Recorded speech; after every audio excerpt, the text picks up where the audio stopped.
Like అంటే మీరు next yeah మీరు చెప్తారేమో నెక్స్ట్ స్టెప్ మ్యూల్సాఫ్ట్ ఎందుకు అనేది. బట్ నాకు ఇక్కడ ఒక డౌట్, ఇంటిగ్రేషన్ అంటే సమ్ రిటైల్ బ్యాంకింగ్ సెక్టర్ వీళ్ళు యూజ్ చేస్తారు కదండి.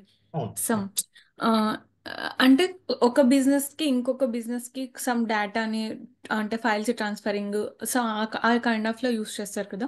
సో ఎందుకు ఇప్పుడు ఇక్కడ మ్యూల్సాఫ్ట్ అంత పాపులర్ అయింది? Yeah I will tell you the reasons అండి. సి ఆల్రెడీ ఇక్కడ why I should learn or why should I learn MuleSoft అనే పాయింట్ ఇక్కడ మెన్షన్ చేస్తున్నాను చూసారా. యాక్చువల్గా కూడా okay. Why it is more popular than other tools కూడా will discuss. Okay, don't worry. Okay. Okay. Okay. Okay, and a a ఇన్స్టెన్సెస్లో కూడా MuleSoft అనేది వేరే కాంపిటేటర్స్తో పోల్చుకుంటే ఇంకా not only IBM Sterling integrated, there are so many tools. భూమి అని ఉంటుంది, అపాచీ క్యామెల్ అని ఉంటుంది, అండ్ వెబ్ మెథడ్స్ అని, WSO2 అని చాలా టూల్స్ ఉన్నాయి, టిప్కో.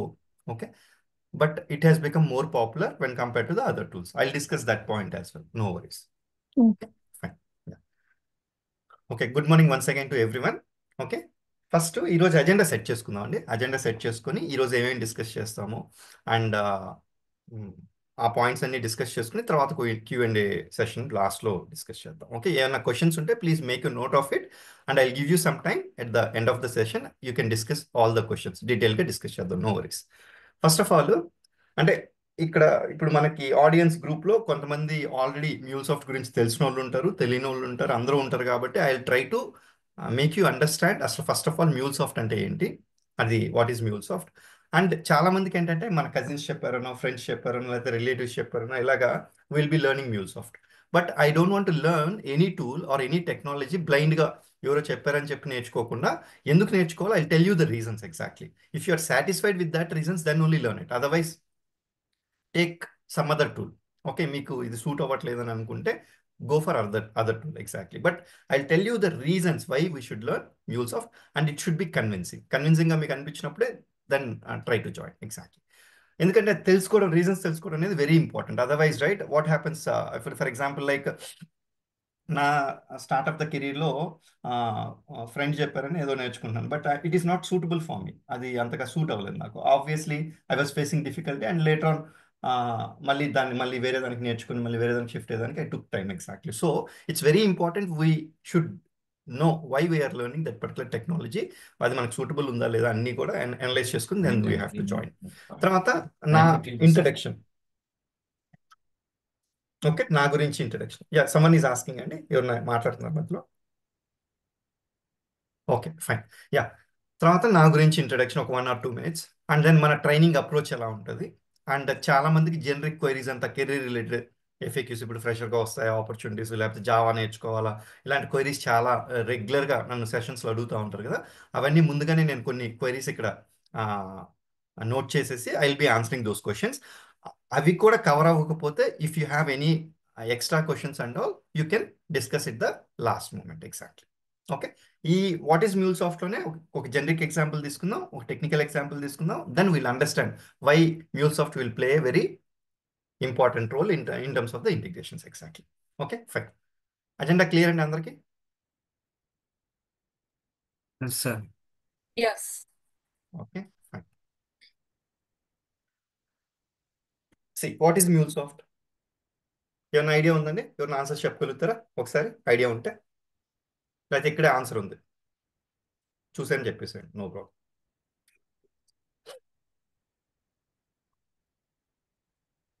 మ్యూల్సాఫ్ట్ ఈజ్ అన్ ఇంటిగ్రేషన్ ప్లాట్ఫామ్. అసలు ఇంటిగ్రేషన్ అంటే ఏంటి, ప్లాట్ఫామ్ అంటే ఏంటి?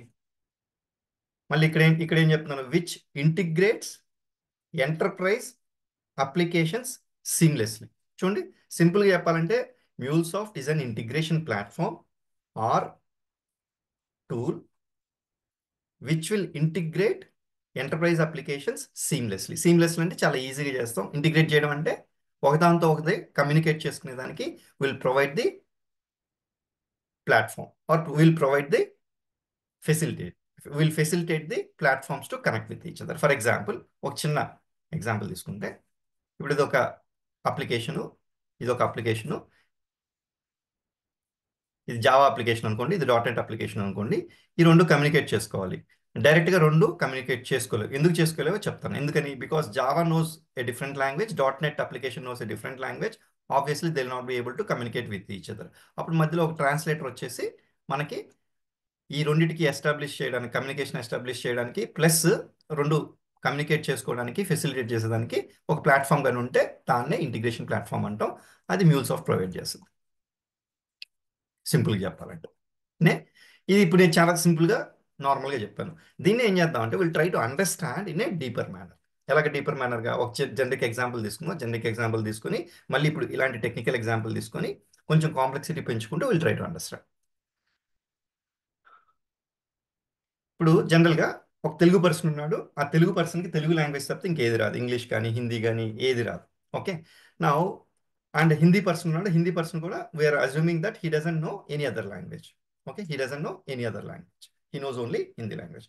ఇప్పుడు వీళ్ళిద్దరు మాట్లాడుకోవాలి. ఎలా మాట్లాడుకుంటారు చెప్పండి ఒకసారి? మాట్లాడుకోగలుగుతారా? లేదు. Obviously we need one translator who knows Telugu as well as Hindi. Telugu నుంచి హిందీ కన్వర్ట్ చేయగలిగాడు, హిందీ నుంచి తెలుగు కన్వర్ట్ చేయగలిగాడు ఒకడు ఉంటే obviously he can facilitate the communication between Telugu and Hindi person. ఇప్పుడు ఫర్ ఎగ్జాంపుల్ ఈ మధ్యలో ట్రాన్స్లేటర్ ఉన్నారు. ఈ ట్రాన్స్లేటర్ ఇప్పుడు తెలుగు పర్సన్ ఇక్కడ తెలుగులో మాట్లాడాడు. అప్పుడు దాన్ని ఏమంటాను నేను? తెలుగు మెసేజ్ పాస్ చేస్తాడు. ఇప్పుడు ఈ తెలుగు మెసేజ్ హిందీ పర్సన్కి అర్థం అవుద్దా? అర్థం కాదు. అందుకని మధ్యలో ఒక ట్రాన్స్లేటర్ ఉండి ఈ తెలుగు మెసేజ్ని ఏం చేశాడు? హిందీ మెసేజ్గా కన్వర్ట్ చేశాడు. Okay fine. హిందీ మెసేజ్గా కన్వర్ట్ చేసి హిందీ పర్సన్కి ఆ మెసేజ్ని పాస్ చేశాడు.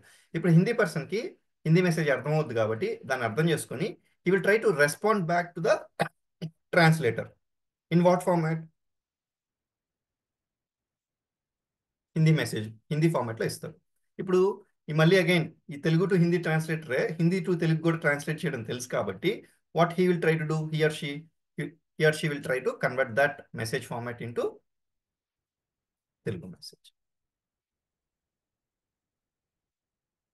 ఇప్పుడు this will be converted into Telugu message and it will be pass to Telugu person. ఇప్పుడు తెలుగు పర్సన్ పాస్ చేస్తాడు. పాస్ చేసిన తర్వాత ఏమైంది?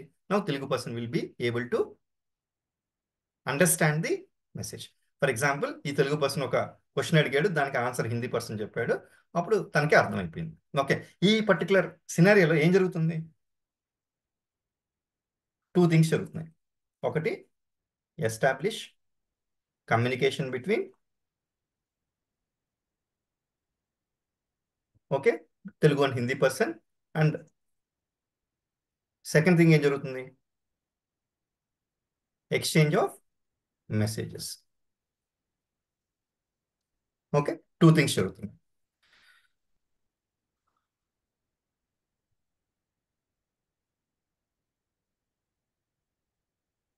ఓకే, సి ఇక్కడ టూ థింగ్స్ జరుగుతున్నాయి. ఏంటి? Establish communication between Telugu person and Hindi person and facilitation for exchange of messages between Telugu person and Hindi person. Okay, ఇప్పుడు దీన్నే ఏమంటారంటే ఇక్కడ Telugu person is passing a request for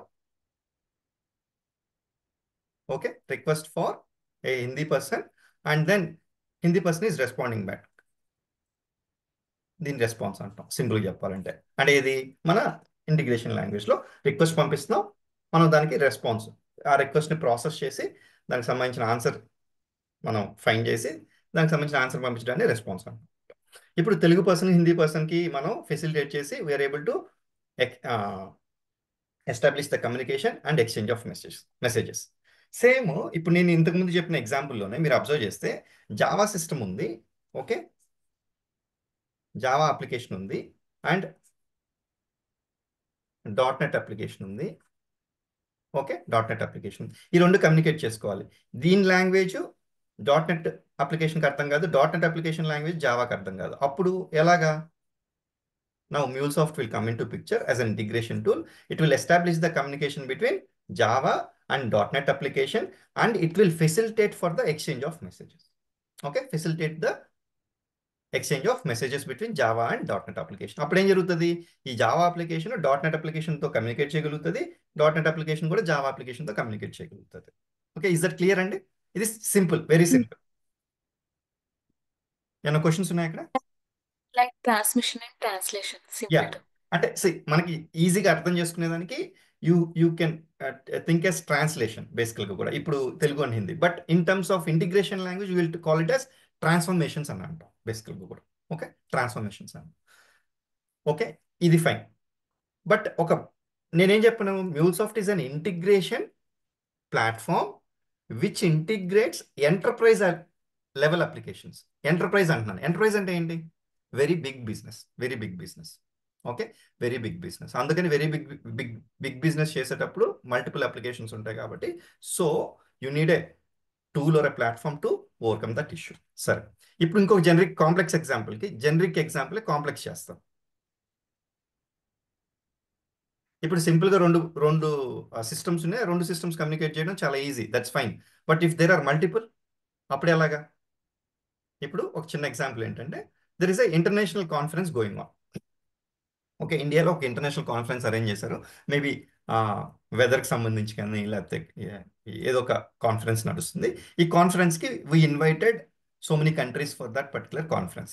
అయితే ఇనీషియల్గా ఏం చేశారంటే జపాన్, స్పెయిన్ అండ్ ఫ్రెంచ్ వాళ్ళు ఆర్ ఫ్రాన్స్ వాళ్ళు కన్ఫర్మ్ చేశారు they'll be visiting hour conference exactly. And rest other countries they gave a message will not be coming. Okay fine.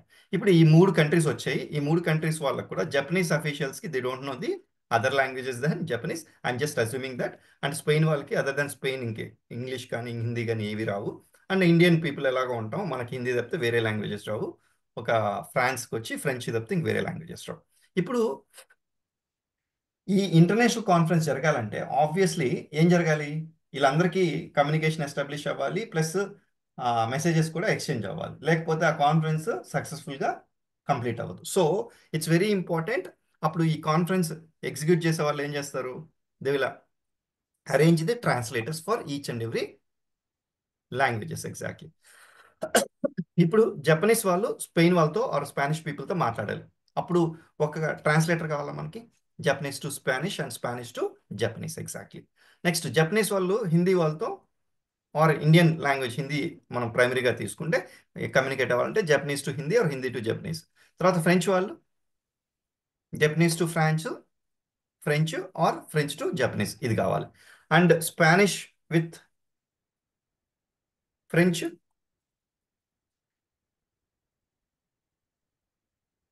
Yes to F. Okay, and ఇక్కడ మళ్ళీ we need some Spanish to Hindi. ఇక్కడేమో Hindi to French or French to Hindi. ఇప్పుడు చూడండి, నాలుగు countries participate చేస్తేనే ఎంతమంది translators కావాల్సి వచ్చింది? 1 2 3 4 5 6 ట్రాన్స్లేటర్స్ కావాల్సి వచ్చింది. ఓకే, ఇప్పుడు లాస్ట్ మూమెంట్లో జర్మన్ అండ్ ఇంకొక one country, first German confirm చేసింది, మేము కూడా వస్తున్నాం అని చెప్పి జర్మనీ కన్ఫర్మ్ చేసిందండి. ఇప్పుడు మళ్ళీ ఎంతమంది ట్రాన్స్లేటర్స్ కావాలి లాస్ట్ మూమెంట్లో? ఒకసారి చూడండి, ఒకసారి చెప్తారా ఎంతమంది ట్రాన్స్లేటర్స్ జర్మనీకి?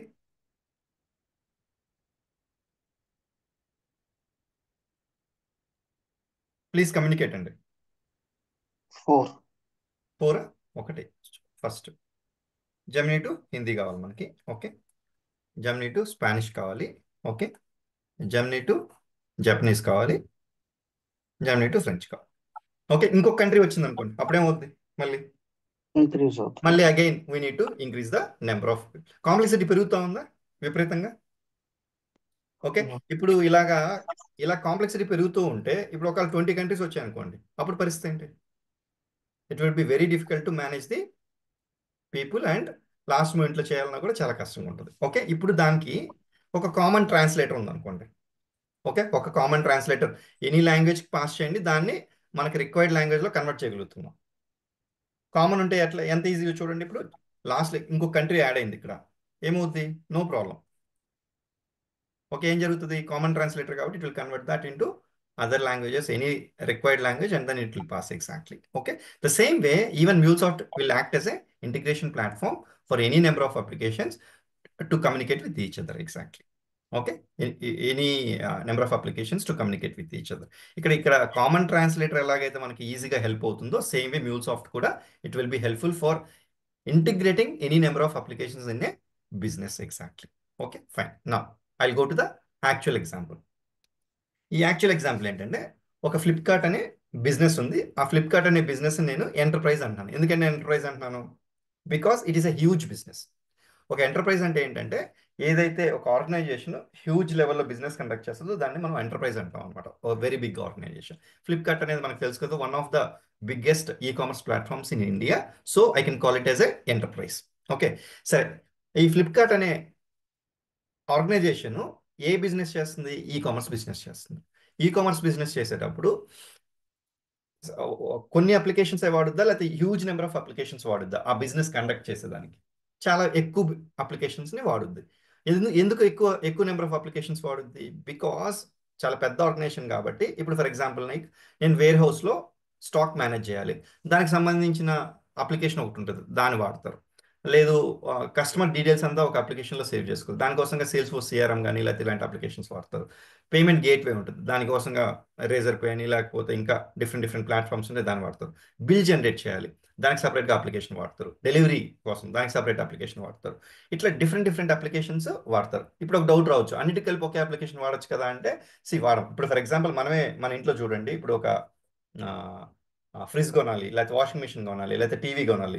అన్నీ ఒకే కంపెనీ వాడేస్తామా, లేకపోతే డిఫరెంట్ డిఫరెంట్ కంపెనీస్ వాడుకుంటామా, లేకపోతే డిఫరెంట్ డిఫరెంట్ కంపెనీ ప్రొడక్ట్స్ వాడతామా? ఎందుకు? రీజన్ ఏంటంటే బికాస్ ఓకే, వాషింగ్ మిషన్కి ఈ పర్టికులర్ కంపెనీ ఫేమస్, దాంట్లో మంచి క్వాలిటీ వస్తుంది, మంచి ఫీచర్స్ ఉన్నాయని చెప్పి దాన్ని కొనుక్కుంటాం. మళ్ళీ టీవీలో కూడా ఏది ఫీచర్స్ బాగున్నాయో మన బడ్జెట్లో ఏది వస్తుందో చెక్ చేసుకొని దాన్ని కొనుక్కుంటాం. అదే సేమ్ వే ఒక ఎంటర్ప్రైజ్ కూడా అన్నిటికి కలిపి ఒకే సొల్యూషన్ ఉండదు కాబట్టి ఏం చేస్తారంటే, ఏ పర్టికులర్ ఇప్పుడు బిల్లింగ్కి జెనీవా అని ఒక అప్లికేషన్ ఉంది, అది ఫేమస్ కాబట్టి దాన్ని తీసుకొని అప్లికేషన్ వాడతారు బిల్ జనరేట్ చేసేదానికి. ఇప్పుడు సేల్స్ ఫోర్స్ సిఆర్ఎం ఉంది. సిఆర్ఎం అంటే కస్టమర్స్ డీటెయిల్స్ అంతా కూడా అండ్ మార్కెటింగ్ జర్నీ అంతా కూడా అక్కడ క్యాప్చర్ చేసుకుంటారు అనమాట. ఇప్పుడు దానికి సిఆర్ఎం స్పేస్లో డైనమిక్స్ మైక్రోసాఫ్ట్ వర్డ్ ఉంది, సేల్స్ ఫోర్స్ రెండు కంపేర్ చేశాడు, వాళ్ళకి సేల్స్ ఫోర్స్ నచ్చింది, దాన్ని తీసుకున్నాడు. అట్లా ఒక్కొక్క పర్పస్కి ఒక్కొక్క అప్లికేషన్ ఉంటుంది. ఆ అప్లికేషన్ ఆటోమేటికల్లీ ఎంటర్ప్రైజ్లో వాడతారు. అంటే ఒక బిజినెస్ సక్సెస్ఫుల్గా రన్ చేయాలంటే సింపుల్గా రన్ చేయలేరు, మల్టిపుల్ టూల్స్ మల్టిపుల్ సాఫ్ట్వేర్స్ వాళ్ళు వాడాల్సిందే, ఆర్ మల్టిపుల్ అప్లికేషన్స్ వాడాల్సిందే. ఇప్పుడు దాంట్లో కొన్ని అప్లికేషన్స్ తీసుకున్నాను నేను, ఒక చిన్న యూజ్ కేస్ తీసుకున్నా. ఆ చిన్న యూజ్ కేస్ తీసుకొని I'm trying to explain you the things what happens and MuleSoft will play what role MuleSoft will play here exactly. ఇప్పుడు నేనేం చేశానంటే ఒక ఎగ్జాంపుల్ ఏంటంటే, ఇప్పుడు ఫ్లిప్కార్ట్ అప్లికేషన్లోకి మొబైల్ అప్లికేషన్లోకి వెళ్ళాను. ఇది ఫ్లిప్కార్ట్ మొబైల్ అప్లికేషన్. ఓకే, నేను ఒక మొబైల్ పర్చేస్ చేద్దాం అనుకున్నా. మొబైల్ పర్చేస్ చేస్తే అక్కడికి వెళ్ళి సెర్చ్ చేస్తాను. సెర్చ్ చేసిన తర్వాత చాలా ప్రోడక్ట్స్ వచ్చాయి. ఆ ప్రోడక్ట్స్ నేను ఒక ప్రోడక్ట్ని పర్చేస్ చేయాలని అనుకుంటున్నా. ఓకే, పర్చేస్ చేయాలనుకుంటున్నా. ఈ పర్చేస్ చేయాలనుకున్నప్పుడు ఏం జరుగుతుంది? ఇది నా మొబైల్ అప్లికేషను. ఇప్పుడు బ్యాక్ ఎండ్కి ఒక రిక్వెస్ట్ పాస్ చేస్తాను. బ్యాక్ ఎండ్కి రిక్వెస్ట్ పాస్ చేస్తాను. ఏది? Flipkart back end. Flipkart mobile అప్లికేషన్లో మీరు ఈ ఫోన్ నేను పర్చేస్ చేయాలని ఒక రిక్వెస్ట్ పంపిస్తే ఆ రిక్వెస్ట్ ఎక్కడికి వెళ్ళింది? ఫ్లిప్కార్ట్ బ్యాక్ ఎండ్లోకి వెళ్ళింది. ఓకే, ఫ్లిప్కార్ట్ సర్వర్స్లోకి వెళ్ళింది. వెళ్ళిన తర్వాత ఫస్ట్ ఏం చేస్తాం? ఆ రిక్వెస్ట్ని రిసీవ్ చేసుకొని ఫస్ట్ అసలు ఆ పర్టికులర్ ఫోన్, మీరు ఏ ఫోన్ అయితే సెలెక్ట్ చేశారో ఆ పర్టికులర్ ఫోను స్టాక్ ఉందా లేదా నేను చెక్ చేయాలి. ఎలా చెక్ చేస్తాను? దానికి సంబంధించిన అప్లికేషన్ ఉంది కదా, దాన్ని ఇన్వెంటరీ మేనేజ్మెంట్ అంటాం. ఇన్వెంటరీ మేనేజ్మెంట్ అంటే ఏంది? ఈ పర్టికులర్ ఫోన్ స్టాక్లో ఉందా లేదా అంటే ఆ పర్టికులర్ అప్లికేషన్లో డీటెయిల్స్ ఉంటాయి మనకి. ఇప్పుడు దానికంటే ఒక సపరేట్ అప్లికేషన్ ఉంది కాబట్టి నేనేం చేస్తాను? ఫస్ట్ దానికి ఒక రిక్వెస్ట్ పంపించి, ఏం రిక్వెస్ట్ పంపిస్తాను? ఈ ఫోన్ మోడల్ నెంబర్ అన్నీ పంపించి ఈ పర్టికులర్ ఫోన్ క్వాంటిటీ స్టాక్ ఉందా లేదా చెక్ చేయమని చెప్తాను. ఇప్పుడు ఒకవేళ 100 క్వాంటిటీ ఉందనుకోండి, అప్పుడు ఇన్వెంటరీ మేనేజ్మెంట్ ఏం చెప్పుద్ది? ఉంది, you can go ahead with the purchase అని చెప్పుద్ది. ఇప్పుడు 100 క్వాంటిటీ ఉంది కాబట్టి. ఒకవేళ క్వాంటిటీ లేకపోతే ఏం చెప్పుద్ది? రెస్పాన్స్ 0 క్వాంటిటీ అని చెప్పుద్ది. అప్పుడు 0 అని చెప్పినప్పుడు నేనేం చేయాలి? ఇక్కడితోనే రెస్పాన్స్ పంపించేసేయాలి. There is no stock availability for this particular item, whenever there is a stock we'll notify అని చెప్పి ఒక మెసేజ్ పంపించేసేయాలి. ఇప్పుడు మన సక్సెస్ఫుల్ యూస్ కేస్ కోసం ఏం చెప్తున్నాను? ఇన్వెంటరీ మేనేజ్మెంట్లో ఓకే, ఇన్వెంటరీ మేనేజ్మెంట్కి ఫర్ ఎగ్జాంపుల్ SAP వాడుతున్నాను. ఈ SAP సిస్టంలో చెక్ చేస్తే నాకు క్వాంటిటీ ఉండింది, ఐ గాట్ ద రెస్పాన్స్.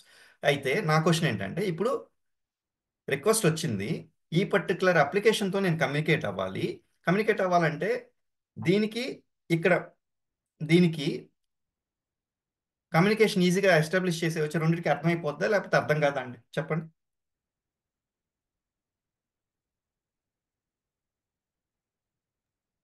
అర్థం కాదు. అర్థం కాదు కదా, అప్పుడు ఏం చేయాలి నేను? ఇక్కడ ఒక కనెక్టర్ వాడుతున్నాను చూడండి, ఇన్వెంటరీ మేనేజ్మెంట్ సంబంధించింది.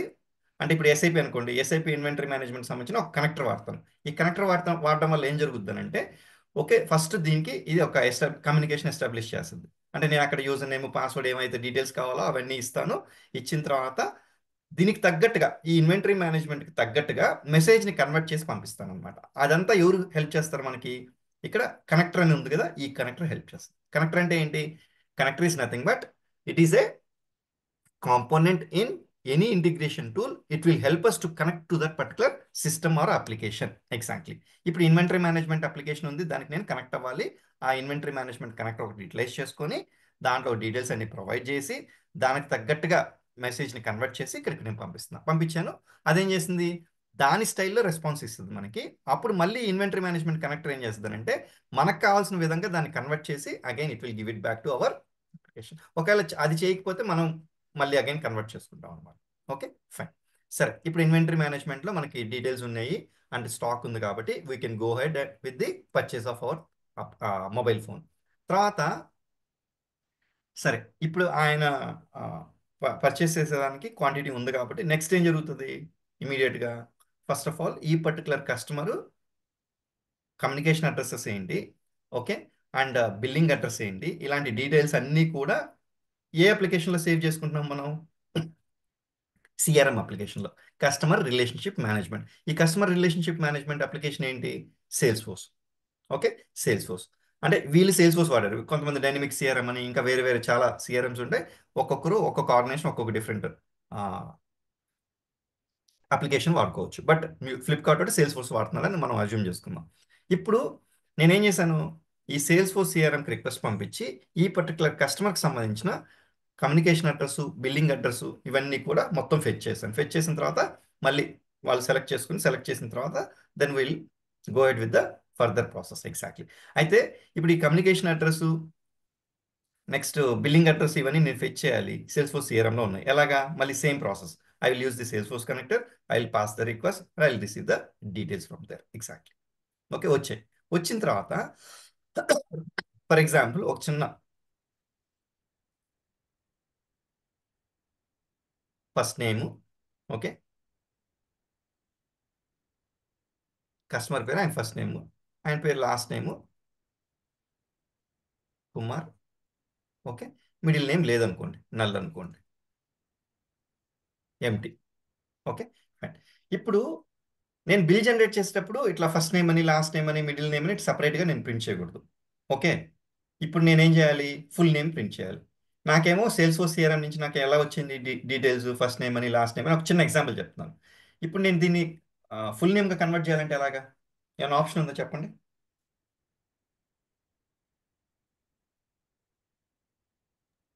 ట్రాన్స్ఫార్మ్ చేయొచ్చా నేను?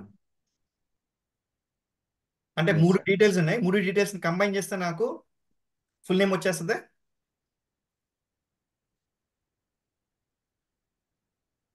Full name equal to first name, okay, plus last name plus middle name, okay, or లేకపోతే first name plus middle name plus last name, అట్లాగైనా మనం చేసుకోవచ్చు. Okay, fine. చేసిన తర్వాత ఏమో దాన్నే ఉన్న డేటాని యూటిలైజ్ చేసుకుని ట్రాన్స్ఫార్మ్ చేస్తా ఉన్నాం. ఎగ్జాక్ట్లీ. ఓకే, అండ్ ఒక్కోసారి డేటాని మనం ఎన్రిచ్ కూడా చేసుకుంటాం. ఇప్పుడు ఫర్ ఎగ్జాంపుల్ ఏంది, డేట్ ఆఫ్ బర్త్ ఉంది, దాన్ని ఏజ్ క్యాలిక్యులేట్ చేయాలి, అప్పుడు దాన్ని ఎన్రిచ్మెంట్ అంటాం. అంటే ఇట్లా డిఫరెంట్ టెర్మినాలజీస్ వాడుతుంటాం. ఇప్పుడు ట్రాన్స్ఫర్మేషన్ అంటే ఏంటి, ఎన్రిచ్మెంట్ అంటే ఏంటి, డీటెయిల్గా ఫర్దర్ సెషన్స్లో చూస్తాం.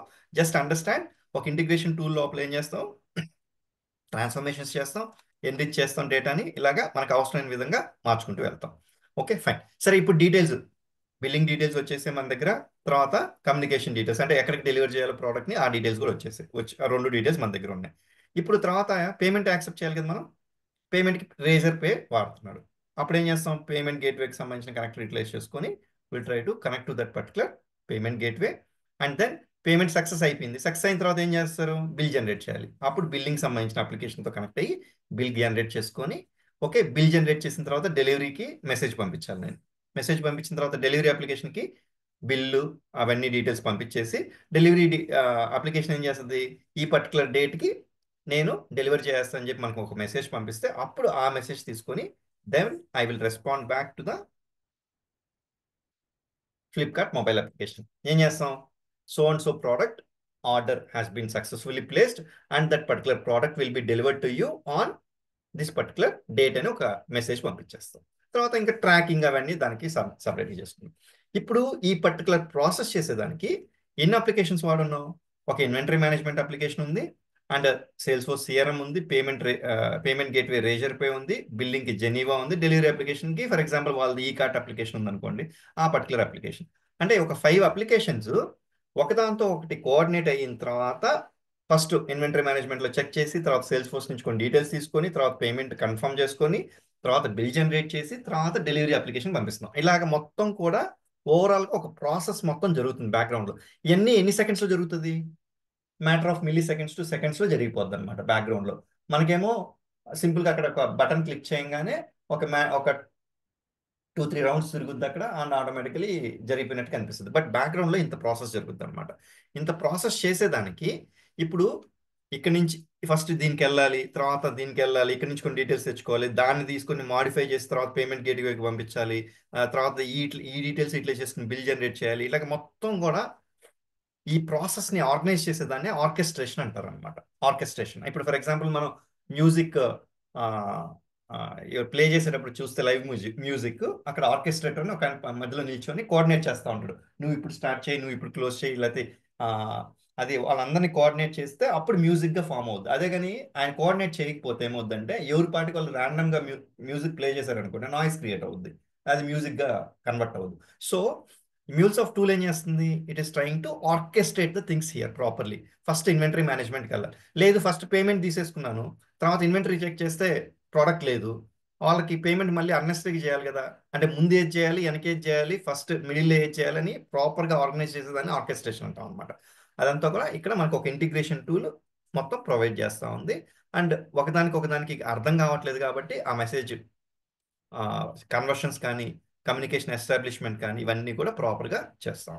ఓకే, సింపుల్గా ఇక్కడ మనకి ఆర్కెస్ట్రేషను, ట్రాన్స్ఫర్మేషను, ఎన్రిచ్మెంటు అండ్ ఇంటిగ్రేషను ఇవన్నీ కూడా different terminologies. Just try to understand in high level, will go in deeper in the next few sessions. Exactly. Okay, దానికి ఒక ఎగ్జాంపుల్ తీసుకుని విల్ ట్రై టు అండర్స్టాండ్. ఇప్పుడైతే ఏమైంది, ఫైనల్గా ఒక రెస్పాన్స్ వచ్చేసింది and customer is happy, will be receiving the order on particular date. Exactly. Okay, ఇప్పుడు ఇదంతా చేసేదానికి ఒక MuleSoft ఇంటిగ్రేషన్ టూల్. ఓకే, చాలా టూల్స్ ఉన్నాయి కదా, కానీ నేను MuleSoft ఇంటిగ్రేషన్ టూల్ యూటిలైజ్ చేసుకొని ఇది చేశాను అనమాట. ఇప్పుడు మీరు అబ్జర్వ్ చేస్తే ఇక్కడ ఒక ఎంటర్ప్రైజ్ బిజినెస్ రన్ చేసేదానికి మల్టిపుల్ అప్లికేషన్స్ కావాలి. ఆ మల్టిపుల్ అప్లికేషన్స్ని నేను ఇంటిగ్రేట్ చేసేదానికి ఒక ఇంటిగ్రేషన్ టూల్ కావాలి. అదే MuleSoft ఇంటిగ్రేషన్ టూల్. ఓకే, ఇప్పుడు అర్థమైందా? ఒకసారి మనం బ్యాక్గ్రౌండ్లోకి మన డెఫినేషన్లోకి వెళ్తే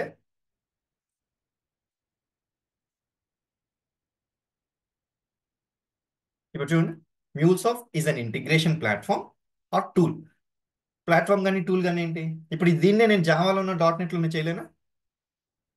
ఈ ఇంటిగ్రేషన్ అంతా కూడా చేయొచ్చు, చేయకుండా జావాలో కానీ, పైథాన్లో కానీ, లేకపోతే స్ప్రింగ్ బూట్లో కానీ, ఇలాగా డిఫరెంట్ లాంగ్వేజెస్లో లేకపోతే డిఫరెంట్ వర్క్స్ యూటిలైజ్ చేసుకొని చేసుకోవచ్చు. అయితే ఈ ప్లాట్ఫామ్ కానీ టూల్ కానీ ఎందుకు అవసరం? బికాస్ జావాలో చేయాలంటే ఇప్పుడు ఒక పర్టికులర్ ఇంటిగ్రేషన్ ఒక 10 days పట్టింది అనుకోండి, MuleSoft దాంతో ఒక 1 or 2 daysలో చేసేయచ్చు. అంటే ఏమవుతుంది, టూల్ అనేది, ప్లాట్ఫామ్ అనేది చాలా వర్క్ని ఈజీ చేస్తుంది అనమాట.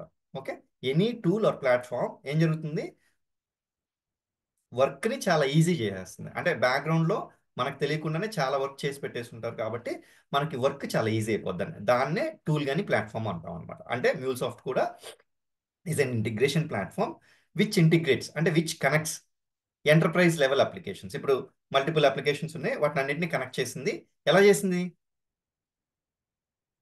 చాలా ఈజీగా చేసింది, సీమ్లెస్లీ, వెరీ ఈజీగా చేసింది అనమాట.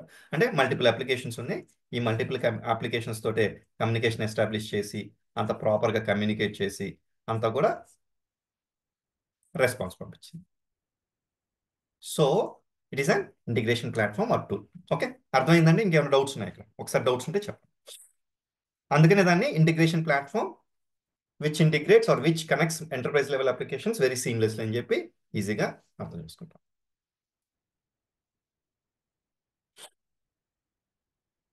Any questions here? No, sir. Okay,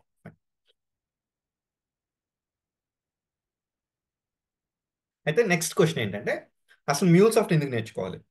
okay, చాలా ప్లాట్ఫామ్స్ ఉన్నాయి, చాలా టూల్స్ ఉన్నాయి కదా, అలాంటప్పుడు MuleSoft ఎందుకు నేర్చుకోవాలి? లేదు, ఇప్పుడు ఆల్రెడీ నేను జావాలో చేయగలుగుతాను, పైథాన్లో చేయగలుగుతాను, .NETలో చేయగలుగుతాను, అలాంటప్పుడు మళ్ళీ ఈ టూల్స్ ఎందుకు అని అంటే, ఆల్రెడీ బిజినెసెస్ అంతా కూడా చాలా డైనమిక్గా ఉన్నాయి. ఇప్పుడు ఎంత ఫాస్ట్గా మార్కెట్లోకి నాకు ఇప్పుడు ఒక ఐడియా వచ్చింది, ఇమీడియట్గా నేను ఫాస్ట్గా దాన్ని ఇంప్లిమెంట్ చేసి మార్కెట్లోకి తీసుకెళ్ళాలి, లేకపోతే కాంపిటీటర్స్ తీసుకెళ్ళి బిజినెస్ లూజ్ అవుతాం. ఇలాంటి సిచ్యువేషన్స్లో అన్నిటికి కూడా టూల్స్కి ఎక్కువ డిమాండ్ ఉందన్నమాట compare to the programming languages. అందుకని ప్రోగ్రామింగ్ లాంగ్వేజెస్ చేసే వాళ్ళు కూడా ఉన్నారు, బట్ స్టిల్ మనకి టూల్స్ ఎందుకు ప్రామినెంట్గా రోల్ ప్లే చేస్తున్నాయంటే time to market is very faster. Okay, so it's very important. మనకి మార్కెట్లోకి ఫాస్ట్గా తీసుకెళ్ళడానికి ఇప్పుడున్న ర్యాపిడ్ బిజినెస్ డైనమిక్ ఎన్వైరన్మెంట్లో it is very very important. తర్వాత అసలు MuleSoft ఎందుకు నేర్చుకోవాలి when compare to the other things కానీ, లేకపోతే మనం రీజన్స్ తెలుసుకోవాలంటే, ఫస్ట్ ఆఫ్ ఆల్ కొన్ని reasons, generic reasons, technical reasons కొన్ని ఐడెంటిఫై చేసి నా ఎక్స్పీరియన్స్లో ఐ హ్యావ్ ప్రెజెంటెడ్ ఎగ్జాక్ట్లీ. మనకి గార్ట్నర్ అని ఒక రీసెర్చ్ ఆర్గనైజేషన్ ఉంటుంది. ఏంటది? గార్ట్నర్. ఇది రీసెర్చ్ ఆర్గనైజేషన్. ఈ రీసెర్చ్ ఆర్గనైజేషన్ ఏం చేస్తుందంటే ఒక్కొక్క ఏరియా తీసుకుంటుంది. ఇప్పుడు ఫర్ ఎగ్జాంపుల్ ఇంటిగ్రేషన్ ఏరియా ఉంది, లేదా CRM ఏరియా ఉంది, లేదా enterprise resource planning ERP area ఉంది. అట్లా ఒక్కొక్క ఏరియా తీసుకొని ఆ ఏరియాలో ఒక చాలా టూల్స్ ఉంటాయి కదా, ఆ టూల్స్ అన్నిటినీ తీసుకొని అది అనలైజ్ చేస్తుంది. మార్కెట్లో వీళ్ళు ఎంత పాపులర్, ఎంత డిమాండ్ ఉంది, ఎంత బిజినెస్ జనరేట్ చేస్తున్నారు, ఇట్లా చాలా ఫ్యాక్టర్స్ తీసుకొని ఒక రిపోర్ట్ రెడీ చేస్తుంది. ఈ పర్టికులర్ ఏరియాలో వీళ్ళు లీడర్స్ అంటే ఏంటి అంటే ఆ 100 టూల్స్ 200 టూల్స్ ఇంటిగ్రేషన్ స్పేస్లో ఉంటే వాళ్ళు చాలా ఫ్యాక్టర్స్ తీసుకొని అనలైజ్ చేసిన తర్వాత వాళ్ళు వీళ్ళన్న 100 టూల్స్లో ఈ 5 టాప్ ప్లేయర్స్ అని చెప్పి మెన్షన్ చేస్తుంది అనమాట. ఇది ఈ Gartner report very important in the software field exactly. ఇప్పుడు మనకి ఈజీగా అర్థమయ్యేదానికి, మనకి సినిమా ఇండస్ట్రీలో ఆస్కార్ ఎలాగైతే ప్రామినెంటో, ఇప్పుడు ఫర్ ఎగ్జాంపుల్ ఒక ఆస్కార్ అవార్డు వచ్చింది ఒక ఫిల్మ్ కంటే, ఎలా కన్సిడర్ చేస్తాం? చాలా హైయెస్ట్ ప్రెస్టీజియస్ అవార్డుగా మనం ప్రిఫర్ చేస్తాం కదా. ద సేమ్ వే ఈ గార్ట్నర్ ఆర్గనైజేషన్ కానీ మనం లీడర్గా కన్సిడర్ చేసింది అని అంటే ఆ particular tool very famous in that particular area in the software industry. అలాగే గార్ట్నర్ అనే ఈ రీసెర్చ్ ఆర్గనైజేషన్ MuleSoftని కంటిన్యూగా ఆల్మోస్ట్ లైక్ 9 to 10 టైమ్స్ లీడర్గా అనౌన్స్ చేసింది అనమాట. వాళ్ళు ఒక రిపోర్ట్ ఎవ్రీ ఇయర్ జనరేట్ చేస్తారో ఆ రిపోర్ట్లో లీడర్గా almost like 9 to 10 times consider చేసింది. అంటే నేను చెప్పట్లా, ఇంటిగ్రేషన్ స్పేస్లో మార్కెట్ లీడర్ MuleSoft అనే కాదు, ఇంకా 3-4 టూల్స్ ఉంటాయి లీడర్స్గా, బట్ స్టిల్ వాళ్ళలో కూడా MuleSoft అనేది వెరీ అగ్రెసివ్గా ఉందని చెప్పేసి వెరీ క్లియర్గా గార్ట్నర్ వాళ్ళే మెన్షన్ చేశారు. తర్వాత నెక్స్ట్ రీజన్ ఏంటంటే సేల్స్ ఫోర్స్ అనేది కూడా మన మైక్రోసాఫ్ట్ లాగా, గూగుల్ లాగా, మెటా లాగా, వీళ్ళలాగా again it is a company. Oracle, IBM ఇట్లా వాళ్ళలాగా ఒక కంపెనీ. It's a very big company, but it is very famous for Salesforce CRM, customer relationship management అని ఒక సాఫ్ట్వేర్ ఉంటుంది. ఆ సాఫ్ట్వేర్కి almost like 30% market share, 28 to 30% market share ఉంటుంది అనమాట. అంటే ఒక 100 కస్టమర్స్ ఉన్నారు ఇండస్ట్రీలో అంటే 30 కస్టమర్స్ సేల్స్ ఫోర్స్కి ఉంటుంది అనమాట. ఓకే, ఇప్పుడు మనకి క్లౌడ్ సర్వీస్ ప్రొవైడర్స్లో AWS, Azure and GCP, Google cloud platform, ముగ్గురు ఎలాగ టాప్ ప్లేయర్స్. దాంట్లో మళ్ళీ ముగ్గురులో కూడా మార్కెట్ షేర్ ఎవరికి ఎక్కువ ఉంటుంది, 30-35% or 40% దాకా ఆల్మోస్ట్ లైక్ AWS ఉంటుంది అనమాట. ఎందుకని? Because it is the early entrant to the market and వాళ్ళు బాగా మార్కెట్ క్రియేట్ చేసుకున్నారు అమెజాన్ వెబ్ సర్వీసెస్ వాడు. ద సేమ్ వే CRM మార్కెట్లో సేల్స్ ఫోర్స్ అనేవాడు చాలా పెద్ద కంపెనీ అనమాట, అండ్ చాలా హ్యూజ్ మార్కెట్. వాడు ఏం చేశాడంటే 6.5 బిలియన్కి, అంటే ఆల్మోస్ట్ లైక్ 40,000+ క్రోర్స్కి 2018లో MuleSoft ఇంటిగ్రేషన్ టూల్ని అక్వైర్ చేసుకున్నాడు. ఓకే, అంటే దాని అర్థమైంది, ఆల్రెడీ సేల్స్ ఫోర్స్కి చాలా హ్యూజ్ మార్కెట్ ఉంది. ఆ సేల్స్ ఫోర్స్ CRM ఏమవుతుందంటే మళ్ళీ మల్టిపుల్ అప్లికేషన్తో ఇంటిగ్రేట్ అవ్వాల్సిన పరిస్థితి ఉంటుంది. అందువల్ల ఏంది, ఒక ఇంటిగ్రేషన్ టూల్ని వాడు తీసుకుంటే వాడి కస్టమర్స్కే ఈ పర్టికులర్ టూల్ని మళ్ళీ పుష్ చేయొచ్చు బిజినెస్ పరంగా అని చెప్పి థింక్ చేసుకొని వాడు ఏం చేశాడు, ఒక 40,000+ క్రోర్స్కి ఈ పర్టికులర్ టూల్ని అక్వైర్ చేసుకున్నాడు. అప్పటి నుంచి ఏం చేశాడు, బాగా మార్కెట్లోకి వాడి existing customers, lakhs of customers ఉంటారు కదా, వాళ్ళకి కూడా పుష్ చేసి ఎక్కువ ప్రాజెక్ట్స్ వచ్చేదానికి ట్రై చేశారు. అప్పుడు ఎక్కువ ప్రాజెక్ట్స్ వస్తే ఆటోమేటిక్గా ఏమవుద్ది, నెంబర్ ఆఫ్ డెవలపర్స్ రిక్వైర్మెంట్ పెరుగుద్ది. అలా జరిగిందన్నమాట. అండ్ 2018లోనే ఈ అక్వైర్డ్ ద కంపెనీ అండ్ ఈ pushed MuleSoft very aggressively in to the market. Okay, next ahead of competitors ఎవరెవరు ఉన్నారు? భూమి అని, ఓకే, తర్వాత టిప్కో వాడిది బీడబ్ల్యూ అని, ఐఐబి, ఓకే, అపాచీ క్యామల్, ఇంకా చాలా టూల్స్ ఉన్నాయి, WSO2, వెబ్ మెథడ్స్ అని, ఇట్లా చాలా టూల్స్ ఉన్నాయి. ఈ చాలా టూల్స్లో స్నాప్ లాజిక్ అని, ఓకే, చాలా టూల్స్లో మ్యూల్సాఫ్ట్ చాలా అహెడ్ ఉంది కాంపిటీషన్లో. ఎందుకని బేసికల్గా ఎలా చెప్పొచ్చు? ఇప్పుడు నేనేం చెప్పాను, ఒక ఎంటర్ప్రైజ్ రన్ అవ్వాలంటే చాలా అప్లికేషన్స్, ఒక డిఫరెంట్ ఆర్గనైజేషన్స్ డిఫరెంట్ అప్లికేషన్స్ వాడుతుంటాయి. ఈ డిఫరెంట్ అప్లికేషన్స్ ని కనెక్ట్ అవ్వాలంటే కూర్చొని నేను కోడ్ రాస్తే చాలా టైం పడుతుంది. అన్నిటికీ almost like 300+ connectors. Just drag drop చేయడం. ఇప్పుడు నేను ఒక డేటాబేస్ కనెక్ట్ అవ్వాలి, ఒక డ్రాగ్ డ్రాప్ చేయడం, అక్కడ just user name password details ఇచ్చేసి I can easily connect to that particular application or system. Almost like 300+ connectors రెడీగా మార్కెట్లో అవైలబిలిటీ ఉంటే జస్ట్ డ్రాగ్ డ్రాప్ చేయడం, కనెక్ట్ అయిపోవడం, వెరీ ఈజీ. ఓకే, అదే వేరే టూల్స్ కంపేర్ చేస్తే ఏంటంటే, ఇప్పుడు టిప్కో తీసుకున్నారు అనుకోండి, హార్డ్లో 20-30 ఉంటాయి, కొరవై అన్ని మళ్ళీ నువ్వు పర్చేస్ చేయాలి. అదే ఇక్కడ ఏంటంటే మ్యూల్సాఫ్ట్లో ఆల్మోస్ట్ చాలా కనెక్టర్స్ ఫ్రీగానే ప్రొవైడ్ చేస్తారనమాట. Okay, TIBCO is the main competitor. TIBCO కూడా బాగా డిక్లైన్ అయిపోయింది, కస్టమర్ సర్వీస్ కూడా సరిగ్గా ఇవ్వట్లేదు వాళ్ళు. అండ్ ఇమీడియట్గా మ్యూల్సాఫ్ట్ కూడా బాగా కస్టమర్ సర్వీస్ ప్రొవైడ్ చేయడం కానీ, ఇలాగ ఫీచర్స్లో అగ్రెసివ్గా వేరే టూల్స్తో కంపేర్ చేస్తే ఎక్కువ ఫీచర్స్ ప్రొవైడ్ చేయడం కానీ, అండ్ ఇవన్నీ కూడా చేయడం బట్టి ఆటోమేటిక్గా ఏమైంది, కాంపిటీటర్స్ని ఎక్కువగా బ్రేక్ చేసి ఇమీడియట్గా టాప్ ప్లేస్లోకి వెళ్ళిపోయింది అనమాట. Okay, and currently MuleSoft is the industry leader in integration space. Exactly. Next, మామూలుగా మ్యూల్సాఫ్ట్ తోటే ఆర్ ఇంటిగ్రేషన్ టూల్స్ తోటే ఏం చేస్తామంటే ఒక 2 థింగ్స్ చేస్తామండి.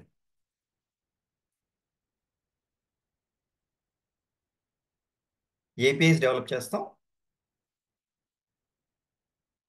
ఇంటిగ్రేషన్స్ చేస్తాం. ఎక్కువగా ఏపీఐస్ చేస్తుంటాం. ఓకే, ఏపీఐస్ చేస్తుంటాం. ఏపీఐ అంటే ఏంటి, మళ్ళీ దాంట్లో ఏ రకాలు ఉన్నాయి, అవన్నీ కూడా మనం ఫర్దర్ సెషన్స్లో డీటెయిల్గా డిస్కస్ చేస్తాం. ఈ ఏపీఐస్ డెవలప్ చేసేటప్పుడు ఎగ్జాక్ట్లీ దాంట్లో మనం చాలా ఫేజెస్ ఉంటాయి అన్నమాట. ఇప్పుడు సాఫ్ట్వేర్ డెవలప్మెంట్ లైఫ్ సైకిల్ ఎలాగైతే మనకి అంటే రిక్వైర్మెంట్ గ్యాదర్ చేసుకొని దాన్ని డెవలప్ చేసి టెస్ట్ చేసి తర్వాత సెక్యూరిటీ అప్లై చేసి ఇవన్నీ చేస్తామో, ద సేమ్ వే ఒక ఏపీఐ డెవలప్ చేయాలంటే, ఓకే, ఏపీఐ డెవలప్ చేయాలంటే చాలా టూల్స్ కావాలి మనం. ఆ టూల్స్ అన్నీ కూడా మొత్తం మ్యూల్సాఫ్ట్ వాడే సబ్ టూల్స్, అంటే main tool any point platform అని ఒక టూల్ ఉంటుంది. ఆ ఎనీ పాయింట్ ప్లాట్ఫామ్ టూల్లో మళ్ళీ మల్టిపుల్ థింగ్స్ ఉంటాయి. ఆ మల్టిపుల్ థింగ్స్ యూటిలైజ్ చేసుకుని full API life cycle management కూడా మొత్తం డిజైన్ నుంచి ఇంప్లిమెంటేషన్, సెక్యూర్, డిప్లాయ్, మానిటర్ అని ఒక 4-5 స్టెప్స్ ఉన్నాయి. ఆ 4-5 స్టెప్స్కి మొత్తం కూడా మ్యూల్సాఫ్ట్లోనే ఎకోసిస్టంలోనే ప్రొవైడ్ చేశారు మనకి. అదే కొన్ని టూల్స్ బయట టూల్స్ అంటే ఇప్పుడు వేరే టూల్స్ కానీ మళ్ళీ వాటిలో ఆ ఫీచర్స్ సరిగ్గా ఉండవు. మళ్ళీ again you need to purchase or go for a third party tool, మళ్ళీ ఇంకొక టూల్కి వెళ్ళాలి. అప్పుడేం పెరుగుద్ది, కాస్ట్ పెరుగుద్ది, ప్లస్ మళ్ళీ ఈ టూల్ నుంచి ఆ టూల్ కమ్యూనికేషన్ ఇదంతా కూడా ఏర్పరచుకోవాలి కాబట్టి so it will be little difficult అనమాట. ఈ full API life cycle management అనేది టెక్నికల్గా వెరీ స్ట్రాంగ్ ఇన్ మ్యూల్సాఫ్ట్. అంటే ఏంటి, ఒక ఏపీఐ ఫస్ట్ స్టార్ట్ చేయడమే డిజైన్ చేయాలి, తర్వాత దాన్ని ఇంప్లిమెంటేషన్ డెవలప్మెంట్ చేయాలి, దాన్ని సెక్యూర్ చేయాలి, ఓకే, తర్వాత దాన్ని మళ్ళీ డిప్లాయ్ చేయాలి, మళ్ళీ దాన్ని మానిటర్ చేయాలి. వీటన్నిటికి కూడా you have the features exactly. Okay, strong capabilities ఉన్నాయన్నమాట. అందుకని ఈవెన్ మ్యూల్సాఫ్ట్ నేర్చుకోవడంలో ఇబ్బంది ఏం లేదు. ఇంకా ఫర్దర్ కమింగ్ ఇయర్స్లో కూడా అలాగే కొత్త కొత్త ఫీచర్స్, ఇప్పుడు ఏఐ వచ్చింది, ఏఐ కూడా దానికి సంబంధించిన ఫీచర్స్ రిలీజ్ చేస్తూ ఉన్నాడు. ఇంకా స్టెబిలైజ్ అవ్వలేదు కానీ బట్ స్టిల్ ఓకే. అండ్ కొత్త కొత్త ఫీచర్స్ రిలీజ్ చేస్తూనే ఉంటాడు. ఇప్పుడు ఆటోమేషన్ సైడ్ కూడా బాగా ఐడిపిని, నెక్స్ట్ ఆర్పిఐ అని వాటికి సంబంధించిన టూల్స్ కూడా మ్యూల్సాఫ్ట్ ఎకోసిస్టమ్లో రిలీజ్ చేస్తూ ఉన్నాడు. ఇంకా పాపులర్ అవ్వలేదు కానీ బాగా అడ్వాన్స్గా ఆలోచించి he's trying to provide all the features. So it's a very good reason, one of the good reasons to learn MuleSoft exactly. తర్వాత కంపేర్ టు అదర్ టూల్స్ కొంచెం అంటే నేనేం చెప్పేది ఇండస్ట్రీ లీడర్స్తో కంపేర్ చేసుకున్నప్పుడు ప్రైసింగ్ రీజనబుల్గా ఉంటుంది. And so it would be ideal choice for most of the customers exactly. తర్వాత మనకి క్లౌడ్ అని ఆన్ ప్రెమిస్ అని రెండు ఉంటాయి అనమాట. ఆన్ ప్రెమిస్ అంటే ఏంటి, క్లౌడ్ అంటే ఏంటి. ఇప్పుడు ఫర్ ఎగ్జాంపుల్ నేనేం చేస్తున్నాను, నా ఓన్ సర్వర్స్ నేనే మేనేజ్ చేసుకొని నా అప్లికేషన్స్ నేనే డిప్లాయ్ చేసుకొని చేసేదాన్ని ఆన్ ప్రెమిసెస్ అంటాం అనమాట. ఓకే, ఆన్ ప్రెమిస్ అంటాం. ఇప్పుడు నా ఓన్ నెట్వర్క్ ఉంది, ఇప్పుడు బ్యాంక్స్ ఉన్నాయండి, బ్యాంక్స్ క్లౌడ్కి వెళ్ళడానికి చాలా థింక్ చేస్తారనమాట, క్లౌడ్కి వెళ్ళరు. వాళ్ళు ఓన్ సర్వర్స్, ఓన్ నెట్వర్క్ ఉంటుంది. ఇప్పుడు అలాగా మ్యూల్సాఫ్ట్ వాళ్ళ ఓన్ సర్వర్స్, ఓన్ నెట్వర్క్ ఉన్నప్పుడు ప్రొవైడ్ చేస్తుంది. సొల్యూషన్ అంటే దానికి సొల్యూషన్ ఉంది మ్యూల్సాఫ్ట్ దగ్గర. ఓకే, దానికి కొంచెం డిఫరెంట్గా ఉంటుంది, అది కూడా మనం చూస్తాం యాక్చువల్గా కూడా.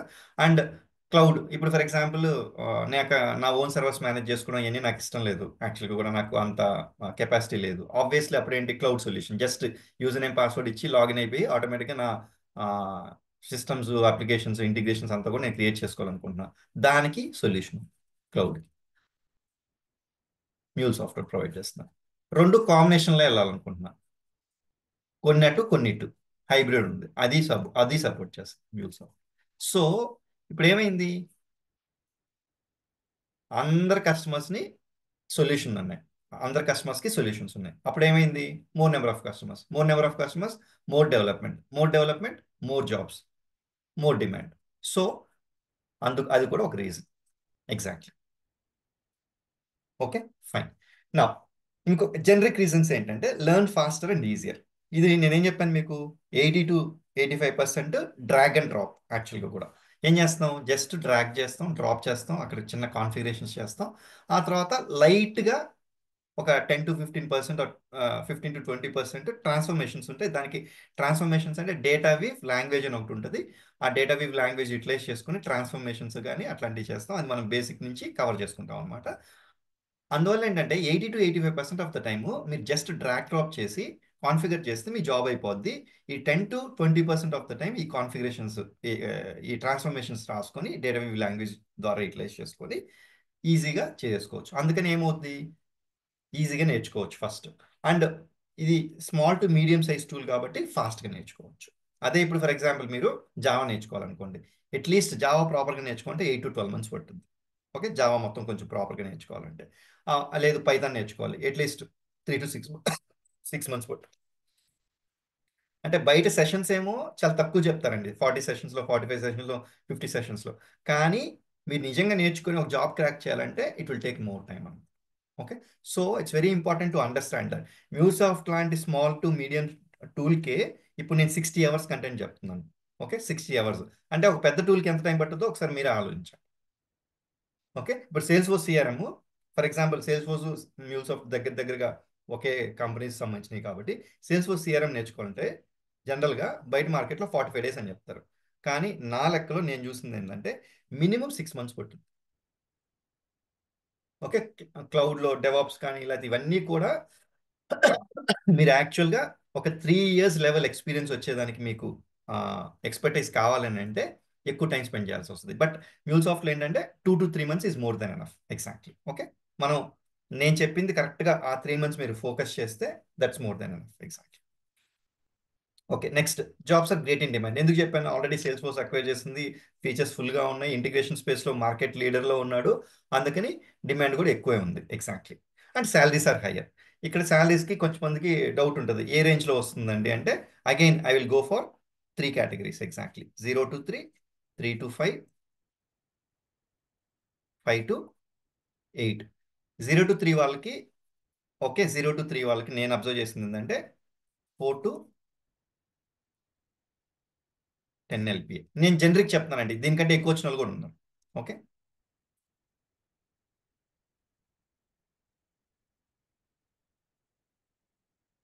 ఇంకా 20 వరకు కూడా ఈజీగా వెళ్ళొచ్చు యాక్చువల్లీ.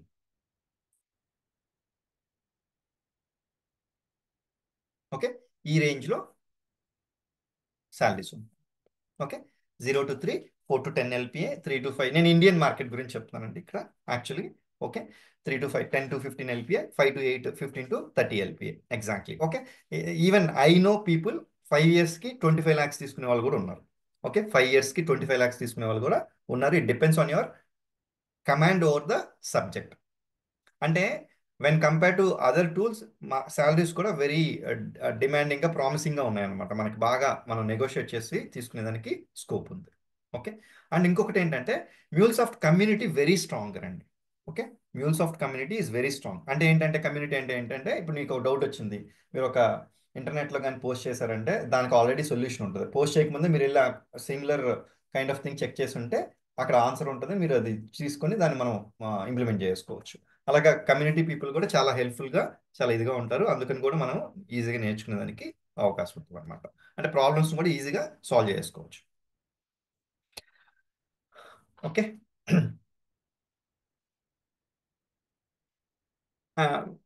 నా పేరు వచ్చి మహేష్ అండి. ఓకే, నాకు ఆల్మోస్ట్ లైక్ ఇది 8 years ఇండస్ట్రీలో ఎక్స్పీరియన్స్ ఉంది. మోర్ దెన్ ఇది 100+ అంటే పాతదండి. Exactly I have train more than so many people. Exactly I don't count it. Okay, and I'm currently working as an integration lead in one of the MNCs. Okay, ఎంఎన్సీస్లో work చేస్తా ఉన్నాను. And I have cleared MCD level 1 and MCD level 2 MCA certifications, ఇట్లాగా developer level certifications and architect level certifications కూడా నేను complete చేశాను. Even ఇదే కాకుండా వర్కెట్ అని ఇంకొక ఇంటిగ్రేషన్ ప్లాట్ఫామ్ ఉంటుంది. ఆ ప్లాట్ఫామ్ కూడా అగైన్ అది కూడా నేను సర్టిఫైడ్. ఎగ్జాక్ట్లీ. ఓకే, ఇది అబౌట్ మీ. ఎగ్జాక్ట్లీ ట్రైనింగ్లో అయితే ఆల్మోస్ట్ లైక్ నేను ఒక 4 years నుంచి ఉన్నాను ట్రైనింగ్లో.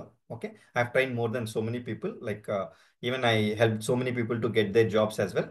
అండ్ ఇంకొకటి just wanted to make you understand ఏంటంటే I have conducted more than 200+ interviews అండి ఇన్ ద ప్యానల్. యాక్చువల్గా యాజ్ ఎ ప్యానల్లో ఉండి ఒక 200+ ఇంటర్వ్యూస్ కండక్ట్ చేస్తుంటాను. అండ్ నా కొలీగ్స్ కానీ ఫ్రెండ్స్ కానీ వీళ్ళందరూ కూడా చాలా మంది ప్యానల్లో ఉంటారు. సో దీనివల్ల అడ్వాంటేజ్ ఏంటి అని అంటే మార్కెట్లో ఎక్స్పెక్టేషన్ ఏంటి మ్యూల్సాఫ్ట్ తరపు నుంచి, మ్యూల్సాఫ్ట్ నుంచి ఇండస్ట్రీ ఏం ఎక్స్పెక్ట్ చేస్తుందని దాన్ని అంతా కూడా నేను కరికులంలో ఇన్కల్కేట్ చేస్తాను అనమాట. నేనే ప్యానల్లో ఉన్నాను, నా కొలీగ్స్ వీళ్ళందరూ ఉంటారు కాబట్టి ఎప్పటికప్పుడు స్టూడెంట్స్తో ఇంటరాక్ట్ అవుతూ ప్లస్ కొలీగ్స్ తోటే ఇంటరాక్ట్ అవుతూ అసలు మార్కెట్లో డెప్త్, ఇప్పుడు ఫర్ ఎగ్జాంపుల్ ఒక 3 years ముందు మ్యూల్సాఫ్ట్లో ఏం అడుగుతున్నారో ఇప్పుడు సేమ్ అడగట్లేదండి, కొంచెం డెప్త్ వెళ్తున్నారు.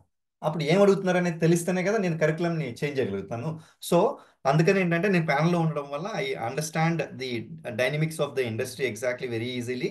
సో అవన్నీ కూడా ఇన్కల్కేట్ చేసి ఎంత డెప్త్కి వెళ్ళాలి, ఎక్కడి వరకు కవర్ చేయాలో అవన్నీ కూడా ఇన్కల్కేట్ చేస్తాను అనమాట మన కరికులంలో. So this is about me. Okay, fine. And మన అప్రోచ్ ఏంటంటే ఇప్పుడు చూసారు కదా ఇట్లాగా ఒక పీపీటీ ఉంటుంది అండ్ ఇట్లా వైట్ బోర్డ్లో మనం రాసుకుంటూ నేర్చుకుంటాం. That is one thing. And the second thing is I wanted you people to follow LPP model. LPP model అంటే ఏంటంటే learn, practice, practice. Learn from the right trainer. అది obviously I do my job 100% for sure. నేను ప్రాపర్గా మీకు ఎంత నేర్చుకుంటే ఏది నేర్చుకుంటే బాగుంటుందో అది చేయడం నా రెస్పాన్సిబిలిటీ. నేను కూడా ఎలా ఫోకస్ చేస్తానంటే ఇప్పుడు ఫర్ ఎగ్జాంపుల్ ఒక 10 chapters ఉన్నాయండి, మనం ఒక ఎగ్జామ్కి వెళ్తున్నాం. For example like engineering exam లేకపోతే ఏదో ఒక ఎగ్జామ్ రాస్తున్నాం. ఆ ఎగ్జామ్కి ఒక 10 chapters ప్రిపేర్ అవ్వాలి ఫర్ ఎగ్జాంపుల్. ఈ 10 chaptersలో 3 chapters ప్రిపేర్ అయితే ఒక 65% మార్క్స్ వస్తుంది అనుకోండి, మనకి 65% వస్తుంది అనుకోండి. ఫస్ట్ నా టార్గెట్ ఎలా ఉంటుందంటే ఈ 3 chapters ప్రిపేర్ అయిపోతాను. నేను 10 బ్లైండ్గా ఫాలో అయిపోయి 10 ప్రిపేర్ అయిపోను. ఎందుకని? తక్కువ నేర్చుకోవాలి, నాకు ఎక్కువ రిజల్ట్ రావాలి. ఆ తర్వాత 7 chapters నేర్చుకుంటే మీకు 35% వస్తుంది. అప్పుడు ఫస్ట్ నా టార్గెట్ ఏంటి? పాస్ అయిపోవడం, తర్వాత ఫస్ట్ క్లాస్ రావడం. అదే ఆల్రెడీ నేను 3 chapters అంటే 30% టూల్ నేర్చుకుంటేనే ఆ 30% సిలబస్ కవర్ చేస్తేనే 65% వచ్చేస్తుంది. So my focus also will be like that. నేనేం చేస్తాను, తక్కువ నేర్చుకొని మీకు ఎక్కువ రెగ్యులర్గా జాబ్లో ఇట్లేసే ఫీచర్స్ కానీ లేకపోతే ఆప్షన్స్ కానీ ఏమేమి కావాలో వాటి మీద ఎక్కువ ఫోకస్ పెడతాను. అప్పుడు ఏమవుతుంది, మీకు automatically you will be doing your job very very faster as well as in a very efficient manner. So అందుకని ఏంటంటే నేను ఆ తక్కువ ఎలా ఫోకస్ చేయాలనేది కూడా నేను ఫోకస్ చేస్తాను కాబట్టి మీకు ఆ హర్డిల్ కూడా తగ్గిపోద్ది అనమాట. అంటే తక్కువ నేర్చుకోవాలి, రిజల్ట్ ఎక్కువ రావాలి. I will do that. అందుకనే రైట్ ట్రైనర్ దగ్గర నేర్చుకోవాల్సింది. ఓకే, ఆ పార్ట్ నేను 100% నా సైడ్ నుంచి నేను క్లియర్గా చేస్తాను, no worries. Next practice and practice 2 times పెట్టాను. అంటే ఈ ప్రాక్టీస్ ఎవరు చేయాలి? మీరే చేయాలి. ఓకే, గుర్తుపెట్టుకోండి. 2 times ప్రాక్టీస్ ఎందుకు రాశానంటే బేసికల్గా ఏ సాఫ్ట్వేర్ టూల్ నేర్చుకోవాలన్నా లేకపోతే ఏ సాఫ్ట్వేర్ నేర్చుకోవాలన్నా లేకపోతే ఏదైనా ప్రోగ్రామింగ్ లాంగ్వేజ్ నేర్చుకోవాలన్నా కానీ మీరు ఎంత ప్రాక్టీస్ చేస్తే అంతవరకు గ్రేట్ రిజల్ట్స్ వస్తాయి, లేకపోతే రాదు. ఒకసారి ప్రాక్టీస్ చేస్తే ఫస్ట్ కాన్సెప్ట్ అర్థం అవుతుంది, సెకండ్ టైం ప్రాక్టీస్ చేస్తే ఫాస్ట్నెస్ కోసం. అంటే ఎన్ని టైమ్స్ ప్రాక్టీస్ చేస్తే మీకు మ్యాథ్స్ మనకి చూస్తే ఎలాగైతే రాదో, ఓకే, చూసి ఊరికే గ్రాస్ప్ చేసుకోవడం రాదో, the same way software tool కానీ లేకపోతే సాఫ్ట్వేర్ టెక్నాలజీ కానీ ఏదైనా నేర్చుకోవాలంటే మీరు చూస్తే రాదు, ప్రాక్టీస్ చేయాలి. మల్టిపుల్ టైమ్స్ ప్రాక్టీస్ చేస్తేనే యూ విల్ బి గివెన్. దానికి ఆబ్వియస్లీ నేను చెప్పిన కాన్సెప్ట్ తిరిగి చేస్తాం, తర్వాత ఇమీడియట్గా డెమో చేస్తాం. ఆ డెమోను ప్రాక్టీస్ చేయాలి. దానికి సంబంధించిన ఏదైనా చిన్న చిన్న అసైన్మెంట్స్ లాంటివి కూడా చెప్తుంటాను, అవి కూడా చేస్తే more than enough for you. Exactly. Okay, ఇదేంటంటే మనకి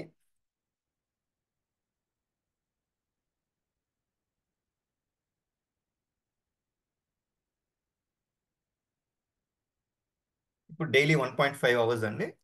okay, and Monday to Thursday.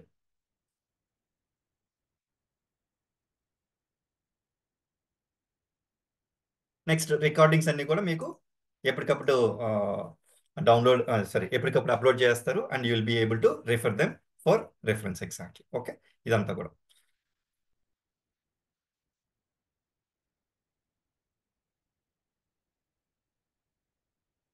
Next చాలా మందికి అంటే క్వైరీస్ కామన్గా వస్తూ ఉంటాయి కదండి. ఆ కామన్ క్వైరీస్ అని కూడా డిస్కస్ చేస్తాను. ఆ కామన్ క్వైరీస్ డిస్కస్ చేసిన తర్వాత ఏం చేస్తానంటే ఒక చిన్న డెమాన్స్ట్రేషన్, అసలు మ్యూల్సాఫ్ట్లో ఎక్కువ వర్క్ ఎక్కడైతే చేస్తాం మనం ఆ చిన్న స్టూడియో అని ఒకటి ఉంటుంది, ఎనీ పాయింట్ స్టూడియో, దాంట్లోకి వెళ్ళేసి ఒక డేటాబేస్ కనెక్ట్ అయ్యి ఒక చిన్న డెమో అప్లికేషన్ చూపిస్తాను అనమాట. మనకి ఎంత ఈజీగా ఉంటుంది అనేది మీకు అర్థమయ్యేదానికి. Okay fine. సరే, ఇప్పుడు చాలా మందికి ఈ క్వైరీస్ ఉంటాయి. ఆ క్వైరీస్ కూడా ఫస్ట్ డిస్కస్ చేస్తాను, ఆ తర్వాత మన క్వైరీస్ డిస్కస్ చేసి తర్వాత డెమోకి చూపిస్తాను. ఇప్పుడు నాన్ ఐటీ బ్యాక్గ్రౌండ్లో ఉన్నాను, మ్యూల్సాఫ్ట్ నేర్చుకోవచ్చా? ఆబ్వియస్లీ నేను ఇప్పుడు ముందు చెక్ చేసిన పాయింట్స్ చూస్తే మీకు drag and drop tool configuration ఎక్కువ ఉంటుంది కాబట్టి 80 to 85%. అందుకని మనం నాన్ ఐటీలో ఉన్న, ఐటీలో ఉన్న, వేరే టెక్నాలజీలో ఉన్నా కూడా ఈజీగా నేర్చుకొని స్విచ్ అవ్వచ్చు. And it's a small tool exactly. అందుకని నెక్స్ట్ నాన్ కోడింగ్ బ్యాక్గ్రౌండ్ నుంచి వస్తాను నేను, మ్యూల్సాఫ్ట్ నేర్చుకుంటే నాకు ఈజీగానే ఉంటుందా అని చాలా మందికి డౌట్ ఉంటుంది. నాన్ కోడింగ్ బ్యాక్గ్రౌండ్ ఇప్పుడు ఫర్ ఎగ్జాంపుల్ నన్ను అడిగారు అనుకోండి, నాకు కూడా కోడింగ్ రాదు. ఓకే, మ్యూల్సాఫ్ట్లో డేటా వీవ్ అని ఒక లాంగ్వేజ్ ఉంటుంది. ఆ లాంగ్వేజ్లో యూజ్ చేసి ఏం చేస్తాం మనం, ఎన్రిచ్మెంట్స్ ట్రాన్స్ఫర్మేషన్స్ చేస్తాం అనమాట. అది నేను బేసిక్స్ నుంచి నేర్పిస్తాను. అది ఫర్ ఎగ్జాంపుల్ జావా లాగా లేకపోతే పైథాన్ లాగా డాట్ నెట్ లాగా కష్టంగా ఉంటుందంటే కాదు, వాటి అన్నిటికంటే చాలా ఈజీగా ఉంటుంది అనమాట.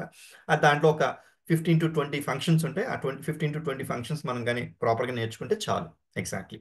ఆ 15 to 20 ఫంక్షన్స్లో కూడా అన్నీ ఒకే ప్రాజెక్ట్లో ఉపయోగపడతాయని కాదు, మల్టిపుల్ ప్రాజెక్ట్స్లో మల్టిపుల్ వేస్లో ఉపయోగపడతాయి అనమాట. ఓకే, అండ్ ఇంటర్వ్యూ క్రాక్ చేసేదానికి మన మెయిన్ ఫోకస్, ప్లస్ జాబ్లో ఏదైనా డిఫరెంట్ ప్రాజెక్ట్స్ వచ్చినా కూడా హ్యాండిల్ చేసేదానికి మనకు నాలెడ్జ్ కావాలి కాబట్టి దాన్ని మనం will try to do it in a very efficient manner. మీకు బేసిక్స్ కూడా ఏమి వచ్చి ఉండాల్సిన అవసరం ఏం లేదు, మొత్తం బేసిక్స్ నుంచి నేనే కవర్ చేస్తాను అనమాట. దానివల్ల మనకేమి నేర్చుకొని ఏదైనా ప్రోగ్రామింగ్ లాంగ్వేజ్ వచ్చి ఉండాలా అనేది రూల్ ఏం లేదు. Okay fine. Next career gap ఉంది, నేర్చుకుని జాబ్ తెచ్చుకోవచ్చు అంటే ఖచ్చితంగా అండి. నేను చెప్పాను కదా 0 to 3, 3 to 5, 5 to 8. యాక్చువల్గా కూడా 0 to 3 కంపారిటివ్లీ కొంచెం తక్కువ ఉంటాయి, 3 to 5 మంచి ఓపెనింగ్స్ ఉంటాయి, 5 to 8 కూడా మంచి ఓపెనింగ్స్ ఉంటాయి, 8 తర్వాత మళ్ళీ కొంచెం తగ్గుతాయి. ఓకే, అంటే 0 to 8 years వరకు కూడా మనకి మంచి ఆప్షన్స్ ఉన్నాయి. అయితే కొంతమందికి డౌట్ వస్తుంది, ఇప్పుడు నాకు ఫర్ ఎగ్జాంపుల్ ఒక 5 years ఉందండి టోటల్ ఎక్స్పీరియన్స్, 5 years మొత్తం మ్యూల్సాఫ్ట్ పెట్టేయాలంటే 5 yearsకి ఏం చేస్తారంటే ఒక 3 years మ్యూల్సాఫ్ట్ పెట్టి ఒక 2 years వేరే టెక్నాలజీ, మీరు ఏదైతే టెక్నాలజీ వర్క్ చేస్తుంటారో ఆ టెక్నాలజీ చూపించండి. ఓకే, ఇప్పుడు ఫర్ ఎగ్జాంపుల్ 8 years ఉందండి, వాళ్ళు ఎలా పెట్టాలి? వాళ్ళు కూడా ఒక 3 years మ్యూల్సాఫ్ట్ పెట్టుకొని ఓకే ఒక 5 years వేరే టెక్నాలజీ. ఓకే, లేదు 3 years ఉంది, 3 years పెట్టేసుకోండి, నో ప్రాబ్లం. మ్యూల్సాఫ్ట్ 2 years ఉంది, 2 years పెట్టేసుకోండి. ఓకే, ఇలాగా ఆ కాంబినేషన్లో వెళ్ళొచ్చు, no problem exactly. Okay, it depends on you. ఏమైనా ప్రోగ్రామింగ్ లాంగ్వేజెస్ జావా కానీ పైథాన్ కానీ ఏమైనా నేర్చుకోవాలా కంపల్సరీగా అంటే కంపల్సరీ నేర్చుకోవాల్సిన అవసరం ఏం లేదండి. అయితే ఒక చిన్న point I want to mention, don't get confuse మళ్ళీ. ఇప్పుడు ఒక మార్కెట్లో ఒక 100 జాబ్స్ ఉన్నాయి అనుకోండి,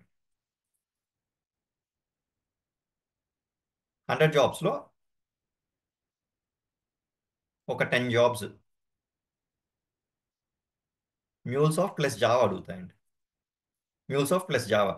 ఓకే, 90 జాబ్స్ ఓన్లీ మ్యూల్సాఫ్ట్ పైనే ఉంటాయి. నేను అనేది ఇవన్నీ మ్యూల్సాఫ్ట్ జాబ్స్ అనుకుంటున్నాను. ఓకే, మ్యూల్సాఫ్ట్ జాబ్స్ దాంట్లో మ్యూల్సాఫ్ట్ ప్లస్ జావా 10 జాబ్స్ ఉన్నాయి, 90 జాబ్స్ మొత్తం మ్యూల్సాఫ్ట్ నేర్చుకున్న వాళ్ళకి కూడా ఉన్నాయి. ఇప్పుడు ఐ విల్ ఇగ్నోర్ దిస్. ఇప్పుడు నన్ను అడిగారు, నాకు కూడా జావా రాదు, అందుకని ఏం చేస్తాను, ఈ జాబ్స్కి నేను అప్లై చేయను అసలు. ఓన్లీ ఈ 90 జాబ్స్ ఉన్నాయి కదా, ఈ 90 జాబ్స్కి అప్లై చేస్తాను. అయితే మ్యూల్సాఫ్ట్ విత్ జావా వస్తే చాలా మంచి great combination and you can achieve great packages as well. మంచి ప్యాకేజెస్ కూడా తెచ్చుకోవడానికి స్కోప్ ఉంది. అలా అని కంపల్సరీ ఉండాలని రూల్ ఏం లేదు. ఓకే, రూల్ ఏం లేదు, రాకపోయినా ఇప్పుడు నా అలాగే మీరు సర్వైవ్ అవ్వచ్చు, నో ప్రాబ్లం. ఇప్పుడు నాకు ఆల్మోస్ట్ లైక్ 8 years ఎక్స్పీరియన్స్ ఉంది, నాకు ఇప్పుడు దాకా జావా రాదు, ఉత్తమ మ్యూల్సాఫ్ట్ని నేర్చుకొని, నా ముందు బ్యాక్గ్రౌండ్ డిఫరెంట్ ఎగ్జాక్ట్లీ, నేర్చుకొని మ్యూల్సాఫ్ట్లోనే వర్క్ చేస్తున్నాను. So it is not mandatory, if it is the good combination. ఇప్పుడున్న పరిస్థితుల్లో multi tools or multi languages కానీ వచ్చి ఉంటే మంచి అడ్వాంటేజ్ ఉంటుంది మార్కెట్లో. బట్ ఇప్పుడు నేను ఫస్ట్ మీరు ఎంట్రీ అయ్యేటప్పుడు ఈ ఫస్ట్ ఆప్షన్ నేను ప్రిఫర్ చేయను. ఫర్దర్గా ఒక 2-3 years ఎక్స్పీరియన్స్ వచ్చిన తర్వాత అప్పుడు మీకు జావా ఇంట్రెస్ట్ ఉంటే నేర్చుకుని వెళ్ళొచ్చు, దట్స్ ఫైన్. లేకపోయినా you can continue in the same MuleSoft as well. Exactly. Clear అండి అందరికీ ఈ పాయింట్? ప్రీ రిక్విజిట్స్ ఏమన్నా కావాలా? యాక్చువల్గా ప్రీ రిక్విజిట్స్ ఉన్నాయండి, కానీ అవన్నీ కూడా నేనే కవర్ చేస్తాను. ఓకే, నేనే కవర్ చేస్తాను. ప్రీ రిక్విజిట్స్ మళ్ళీ మీరు నేర్చుకొని రాకుండా మన సెషన్స్లోనే, ఇప్పుడు నేను చెప్పిన ఈ సెషన్స్లోనే ఏం చేస్తానంటే ఫస్ట్ ఒక 3 to 5 సెషన్స్ బేసిక్స్ అన్నీ కవర్ చేస్తాను. మనకి మ్యూల్సాఫ్ట్కి ఏమేం కావాలో అవన్నీ కూడా నేను కవర్ చేస్తాను కాబట్టి no need to be worried about it. Exactly. And MuleSoft job market ఎలా ఉంది అంటే ఇండియాలో బాగుందండి. ఓకే, ఆల్రెడీ మార్కెట్ జనరల్గా కూడా చాలా స్లోగా ఉంది comparatively. But when compare to last year job market, ఈ ఇయర్ కొంచెం ఇంప్రూవ్ అయింది. అంటే నవంబర్ డిసెంబర్లో నేను చెప్పేది. జనరల్గా December January will be the slowest time in a year జనరల్గా. ఎందుకంటే ఈ యుఎస్ వాళ్ళకి ఫెస్టివల్ టైంలో ఉంటుంది కాబట్టి, బడ్జెటింగ్ ఇష్యూస్ అన్నీ కూడా జరుగుతూ ఉంటాయి కాబట్టి సో కొంచెం స్లోగా ఉంటుంది. నార్మల్ టైం ఏంటంటే ఫిబ్రవరి మార్చ్ నుంచి మళ్ళీ పికప్ అవుద్ది జనరల్గా కూడా. అండ్ ఇప్పుడు మార్కెట్ కొంచెం ఇంప్రూవ్ అవుతుంది and it is going good. Exactly like recent టైమ్స్లో కూడా మన స్టూడెంట్స్ ఒక 2-3 డిసెంబర్లో కూడా they got some offers. Exactly. So ఇది మీరు ఎలా అప్లై చేసుకోవాలి, ఏం చేయాలి, వీటన్నిటికి కూడా మనం కొన్ని సెషన్స్ ప్రిపేర్ చేసి, ఏది ఈ 60 అవర్స్ కంటెంట్ కాకుండా మళ్ళీ ఇంకొక 10 అవర్స్ కంటెంట్ సపరేట్గా మీ రెజ్యూమ్ ఎలా ప్రిపేర్ చేసుకోవాలి, ఒక 10 అవర్స్ రికార్డెడ్ సెషన్స్ పెట్టున్నాయి అనమాట. అండ్ లింక్డ్ఇన్లో మనం మార్కెట్ని ఎలా అప్రోచ్ అవ్వాలి, నెంబర్ ఆఫ్ ఆపర్చునిటీస్ ఎక్కువ కావాలంటే, నెంబర్ ఆఫ్ కాల్స్ ఎక్కువ రావాలి, లేకపోతే నెంబర్ ఆఫ్ జాబ్స్కి ఎప్పుడు ఎక్కువ అప్లై చేయాలంటే మనం టెక్నిక్స్ ఏం ఫాలో అవ్వాలి, నౌకరీలో ఎలా ఫాలో అవ్వాలి, లింక్డ్ఇన్లో ఎలా ఫాలో అవ్వాలి, ఇవన్నీ కూడా రెజ్యూమ్ ఎలా ప్రిపేర్ చేసుకోవాలని ఒక 10 అవర్స్ కంటెంట్ మనం ఇది చేసింది కాకుండా రికార్డ్ చేసి రీసెంట్ టైమ్స్లోనే మొత్తం రెడీ చేసి ఒక 10 అవర్స్ కంటెంట్ ఉంటుంది అనమాట. ఆ 10 అవర్స్ కంటెంట్ కూడా మీకు యాక్సెస్ ఇస్తాం. అది చూసుకొని మీరు ప్రిపేర్ అయిపోవచ్చు. దాంట్లో resume preparation and interview question and answers. మ్యూల్సాఫ్ట్లో ఇంటర్వ్యూ క్వశ్చన్ అండ్ ఆన్సర్స్, ఇంటర్వ్యూలో క్వశ్చన్ ఎలా అడుగుతారు, ఆన్సర్ ఎలా చెప్పాలి, మొత్తం కూడా డీటెయిల్డ్గా ఎక్స్ప్లెయిన్ చేసేసి ఉంటుంది. చాలా సింపుల్ అండ్ ఈజీ లాంగ్వేజ్లో. ఓకే, సింపుల్ అండ్ ఈజీ లాంగ్వేజ్లో. అది ఏదో పెద్ద చాటపాడతం లాగా మళ్ళీ క్వశ్చన్కి ఆన్సర్లు మొత్తం డీటెయిల్గా రాయకుండా ఇంటర్వ్యూ పాయింట్ ఆఫ్ వ్యూలో ఎంత ఈజీగా చెప్పగలుగుతాం అది కూడా మొత్తం డీటెయిల్గా ఒక 10 అవర్స్ కంటెంట్, ఒక 7 to 8 పీడిఎఫ్స్ ఉంటాయి అనమాట, టాపిక్ వైజ్ క్వశ్చన్ అండ్ ఆన్సర్స్కి. ఆ పీడిఎఫ్స్ ఆ వీడియోస్లో డిస్కస్ చేసిన క్వశ్చన్ అండ్ ఆన్సర్స్కి మొత్తం కూడా ప్రొవైడ్ చేస్తాం. అది యాక్సెస్ చేసుకొని మీరు ఇంటర్వ్యూ మార్కెట్లోకి వెళ్తే చాలా ఈజీగా ఉంటుంది. అది ప్రిపేర్ అయితే ఆల్మోస్ట్ లైక్ 10 ఇంటర్వ్యూస్లో 6 to 7 ఇంటర్వ్యూస్ అన్నీ ఈజీగా క్రాక్ చేయొచ్చు మీరు. శాలరీ రేంజ్ ఆల్రెడీ డిస్కస్ చేశాం కదండి. ఓకే, ఫ్యూచర్ కూడా చెప్పాను. ఏంటి మనకి ఇంటిగ్రేషన్స్. జనరల్గా చెప్పాలంటే ఒక బిజినెస్ రన్ అవ్వాలంటే మల్టిపుల్ అప్లికేషన్స్ కావాలి. ఈ మల్టిపుల్ అప్లికేషన్స్కి మళ్ళీ కమ్యూనికేషన్ కావాలి. ఆ కమ్యూనికేషన్ కావాలంటే ఇంటిగ్రేషన్ టూల్ కావాలి. ఇంటిగ్రేషన్ టూల్ కావాలంటే మార్కెట్లో మంచి లీడర్స్ ఉన్న, మంచిగా లీడర్స్ రేంజ్లో ఉన్న టూల్స్కి డిమాండ్ ఎక్కువ ఉంటుంది. అప్పుడు మ్యూల్సాఫ్ట్ ఉంటుంది. ఆటోమేటిక్లీ మ్యూల్సాఫ్ట్కి కూడా ఫ్యూచర్ ఉంటుంది. ఇంటిగ్రేషన్ స్పేస్ని టచ్ చేయడం ఏఐ వల్ల ఏమన్నా అవుతుందా అని చాలా మందికి డౌట్ ఉంటుంది. ఏఐ వల్ల ఏమవుతుందంటే అండి, జనరల్గా నేను అబ్జర్వ్ చేసింది ఏంటంటే మీ డెవలప్మెంట్ ఫాస్ట్గా చేసుకోవచ్చు. కొంచెం ఏదైనా కోడ్ కావాలి, లేకపోతే ఏదైనా ఎక్స్ప్రెషన్స్ కావాలి, లేకపోతే ఇలాంటివి ఏమైనా కావాలంటే మీరు ఈజీగా అక్కడ నుంచి చాట్ జీపీటీ కానీ జెమినీ కానీ యూటిలైజ్ చేసుకోవచ్చు. And you can do your job very fast. కంప్లీట్గా ఇంటిగ్రేషన్ మొత్తం డెవలప్ చేసి ఇచ్చేయమని చెప్పి చాట్ జీపీటీనో లేకపోతే ఏదైనా అడిగారు అనుకోండి, it is impossible to do that. Okay, ఒకవేళ ఇచ్చినా కూడా దాంట్లో చాలా మిస్టేక్స్ ఉంటాయి. దాంట్లన్నిటిని మళ్ళీ మీరు డెవలపర్గా మీరు కవర్ చేసి మొత్తం చేయాల్సింది. అంటే human intervention is very important and human intervention is required in integration space as well. It is very difficult to replace. And ఎందుకంటే ప్రతి సొల్యూషన్ కస్టమైజ్డ్గా ఉంటుంది. ఓకే, ఇప్పుడు నేను ఫ్లిప్కార్ట్కి వర్క్ చేశాను, అక్కడి నుంచి వెళ్ళి నేను ఇంకో హెల్త్ కేర్ ప్రాజెక్ట్ చేస్తున్నాను. వాళ్ళ రిక్వైర్మెంట్ వాళ్ళ అప్లికేషన్స్ డిఫరెంట్ ఉంటాయి. అందుకని ఏంటంటే it is very difficult to replace the integration space completely with AI. Okay, fine. ఫ్రెషర్గా నేర్చుకోవచ్చండి. నేను చెప్పాను కదా, 0 to 3 years comparatively less number of opportunities ఉంటాయి. 3 to 5 years 5 to 8 years వాళ్ళతో పోల్చుకుంటే కొంచెం ఎక్కువ టైం పడుతుంది, కానీ you can do that. Exactly, no worries. IT బ్యాక్గ్రౌండ్లోనే వేరే టెక్నాలజీలోనూ మ్యూల్సాఫ్ట్కి స్విచ్ అవ్వచ్చు. ఆల్రెడీ ఫస్ట్లోనే మనం డిస్కస్ చేసేటప్పుడు ఐ టోల్డ్ యూ రైట్. ఆ విధంగా మనం అవ్వచ్చు, నో ప్రాబ్లం. ఇది నేను చెప్పాను కదండి, జనరల్గా బయట మార్కెట్లో 40 to 45 డేస్లో కంప్లీట్ చేస్తారు. బయట మార్కెట్లో మనం 60 డేస్ పట్టుద్ది. ఏది కంటెంట్ అంటే 60 డేస్ ఈచ్ డేస్ అని ఎందుకంటానంటే డేస్ కంటే కూడా బెటర్ మనం ఏం చేద్దామంటే అవర్స్ పెట్టుకుందాం. బయట ఏంటంటే మార్కెట్లో 40 to 45 అవర్స్ కంటెంట్. మనం ఏం చేస్తాం, 60 hours only for hour course. దీంతో పాటు ఒక 10 hours resume preparation plus interview question and answers. అంటే ఆల్మోస్ట్ లైక్ మీకు 70 అవర్స్. ఇదేమో ఆల్రెడీ రికార్డ్ చేసినాయి, అవి రికార్డెడ్ సెషన్స్ వస్తాయి మీకు. నేను చూపిస్తాను. దీంతో పాటు పీడిఎఫ్స్ కానీ అన్నీ కూడా, రెజ్యూమ్ టెంప్లెట్ కానీ అవన్నీ కూడా వచ్చేస్తాయి. Okay, almost like 70 hours content వచ్చేస్తుంది మీకు. ఓకే, అంటే ఇప్పుడు దీనివల్ల అడ్వాంటేజ్ ఏంటి? అండ్ ఈ ఇంటర్వ్యూ క్వశ్చన్ అండ్ ఆన్సర్స్ కూడా ఇంటర్నెట్లో నుంచి కాపీ చేసి, లేకపోతే అవుట్డేటెడ్ క్వశ్చన్స్ అవి కాదండి. మీకు ఇంటర్నెట్లో చాలా దొరుకుతాయి కానీ అన్ని అవుట్డేటెడ్ దొరుకుతాయి. ఓకే, ఇవన్నీ కూడా మన పర్సనల్ ఎక్స్పీరియన్స్లో నేను ఇంటర్వ్యూ ప్యానల్లో ఉన్నప్పుడు అడిగే క్వశ్చన్స్ కానీ, లేకపోతే మన స్టూడెంట్స్ ఫేస్ చేసినవి కానీ, నా కొలీగ్స్ అడిగే కానీ, ఇలాంటివన్నీ ఇన్కల్కేట్ చేసి టాపిక్ వైజ్ ప్రిపేర్ చేసి మొత్తం డీటెయిల్గా చేసి పెట్టినాయి అనమాట. ఓకే, సో అప్పుడేమవుతుంది, ఇప్పుడు ఈ 60 అవర్స్ అంటే ఆల్మోస్ట్ లైక్ 2.5 to 3 months పడుతుంది మనకి, మండే టు థర్స్డే అంటే బేసికల్గా కూడా 2.5 to 3 months ఫర్ కోర్స్. మీ ప్రిపరేషన్ ఇంకొక 15 days, తర్వాత you're ready. Okay, fine. Placement అసిస్టెంట్స్కి అంటే ఏంటి, బేసికల్గా కూడా మనం ఏమేం చేస్తున్నాం మీరు అబ్జర్వ్ చేస్తే, మనకు కావాల్సిన రిక్వైర్డ్ నాలెడ్జ్ డెప్త్లో ఇస్తున్నాం. ఓకే, తర్వాత ఇంటర్వ్యూకి కావాల్సిన interview question and answers prepare చేసి ఇస్తున్నాం. తర్వాత రెజ్యూమ్ మొత్తం టెంప్లెట్ నీట్గా, ఆ రెజ్యూమ్ టెంప్లెట్ ఏంటంటే ఏదో ఇంటర్నెట్లో నుంచి కాపీ చేసి పేస్ట్ చేస్తుంది కాకుండా, నీట్గా మీరు ఏ పాయింట్స్ పెట్టుకోవాలి ఏ పాయింట్స్ పెట్టకూడదని ఒక 1.5 hour ఎక్స్ప్లెనేషన్ ఉంటుంది.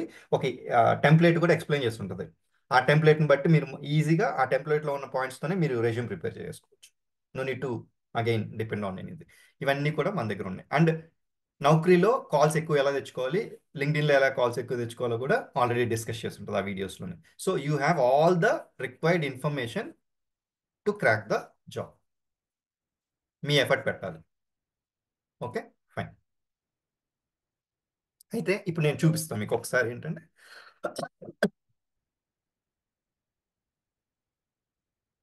చూడండి ఇవన్నీ ఇంటర్వ్యూ క్వశ్చన్ అండ్ ఆన్సర్స్ అండి. ఇప్పుడు ఒక టాపిక్ తీసుకున్నాను అనుకోండి, ఇప్పుడు ఆ టాపిక్లో క్వశ్చన్ ఆన్సర్ మళ్ళీ పెద్ద పెద్దవి రాకుండా చాలా సింపుల్గా చాలా సింపుల్ ఇంగ్లీష్లో మీకు ఈజీగా అర్థమయ్యే విధంగా అన్ని డీటెయిల్డ్గా మొత్తం ఇచ్చేస్తుంది. ఏమవుద్ది, చాలా ఈజీగా రెఫర్ చేసుకోవచ్చు. మీరు ఈజీగా రెఫర్ చేసుకోవచ్చు. ఇంటర్వ్యూకి వెళ్ళే ముందు చాలా ఈజీగా అర్థం చేసుకొని వెళ్ళిపోవచ్చు అనమాట.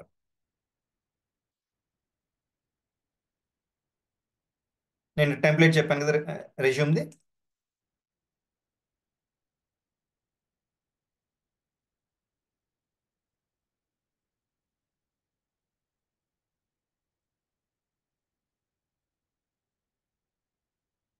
ఇలాగ రెజ్యూమ్ మొత్తం అంటే ఓవరాల్గా ఎలా ఉండాలి, అన్ని పాయింట్స్, ఓకే, ఎలా మీరు ప్రజెంట్ చేసుకోవాలి, మొత్తం రెజ్యూమ్ కూడా డీటెయిల్డ్గా నీట్గా ఎక్స్ప్లెయిన్ చేస్తుంటుంది అనమాట. ఓకే, అది మనం అదే విధంగా ఫాలో అయిపోతే సరిపోతుంది. నెక్స్ట్, ఇవన్నీ కూడా మన పీపీటీస్ అండి.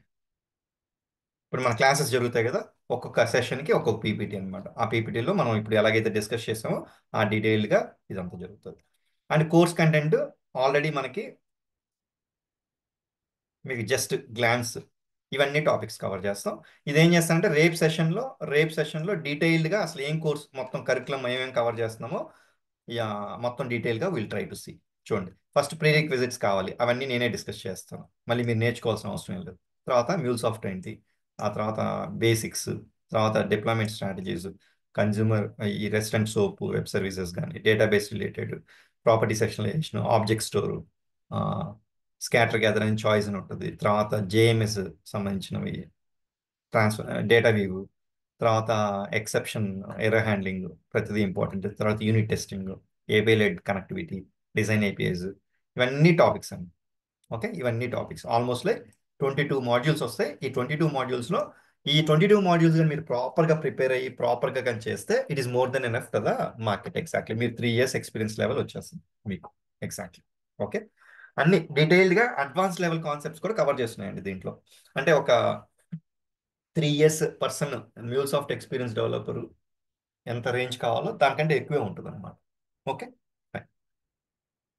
దీంట్లో డిఫరెంట్ కనెక్టర్స్, AWS S3 అని, తర్వాత sales force connector, okay, processes కూడా డిఫరెంట్. పాలసీస్ అయితే almost like 7 to 8 policies security పరంగా మనకి ఎంతవరకు కావాలో అంతవరకు ఇంకా ఎక్కువే డిస్కస్ చేస్తాం అనమాట. అంటే ఇవన్నీ ఇంటర్వ్యూ పాయింట్ ఆఫ్ వ్యూలో ఇంపార్టెంట్, కొన్ని జాబ్ పరంగా ఇంపార్టెంట్, అలాంటివన్నీ కూడా ఇంక్లూడ్ చేస్తుంటుంది. ఇప్పుడు ఫర్ ఎగ్జాంపుల్ ఎమ్యూనిట్స్ అనే ఒక కాన్సెప్ట్ ఉంటుంది. అది మీకు ఇంటర్వ్యూ పాయింట్ ఆఫ్ వ్యూలో పెద్ద ఇంపార్టెంట్ కాదు, బట్ జాబ్ పరంగా చాలా ఇంపార్టెంట్ అనమాట. ఇప్పుడు ఇంటర్వ్యూ పాయింట్ ఆఫ్ వ్యూలో ఇంపార్టెంట్ కాదని చెప్పి దాన్ని తీసేయలేదు. ఓకే, మనకి జాబ్లోకి వెళ్ళి సర్వైవ్ అవ్వాలి కాబట్టి దాన్ని కూడా ఇంక్లూడ్ చేస్తుంటుంది. అలాగా ప్రతిదీ ఇంక్లూడ్ చేస్తుంటుంది. ఈ పర్టికులర్ టాపిక్స్ ఒక్కొక్కటి మనకి రేపు డీటెయిల్గా ఒక 15-20 మినిట్స్ ఐ ఎక్స్ప్లెయిన్. ఓకే, ఏమేమి కవర్ చేస్తున్నాం. Okay, these are the different things which are available as part of the curriculum అనమాట మొత్తం ఓవరాల్గా. తర్వాత ఇదొక కొంతమంది ఇంకో డౌట్ ఏముంటుందంటే, ఏమైనా ప్రాక్టీస్ చేసుకునే దానికి ఏమైనా టూల్స్ కానీ సాఫ్ట్వేర్స్ కానీ ఏమైనా మనం పే చేయాలండి అంటే ఏం పే చేయాల్సిన అవసరం లేదండి. అన్నీ మనకి ఫ్రీ వర్షన్స్ ఉంటాయి. ఆ ఫ్రీ వర్షన్స్ యూటిలైజ్ చేసుకొని will be doing it. Okay, will be doing it. And software requirements ఏంటి, లేకపోతే ల్యాప్టాప్ కాన్ఫిగరేషన్స్ మనకి ఏమేమి కావాలి అన్నీ కూడా రేపు క్లాస్లో డిస్కస్ చేద్దాం. తర్వాత ఇప్పుడు ఇక్కడ చూడండి, ఇది దీని ఎనీ పాయింట్ స్టూడియో అంటారు యాక్చువల్గా కూడా. మ్యూల్స్ of developer, okay, మ్యూల్స్ of developer ఎక్కువగా టైం ఇక్కడ స్పెండ్ చేస్తారు దీంట్లో, డెవలప్మెంట్ యాక్టివిటీలో. ఈ డెవలప్మెంట్ యాక్టివిటీలో ఇప్పుడు నాకు ఒక చిన్న రిక్వైర్మెంట్ ఉంది. ఆ చిన్న రిక్వైర్మెంట్ ఏంటంటే, ఫర్ ఎగ్జాంపుల్ నేను ఒక ఏపీఐ డెవలప్ చేయాలి.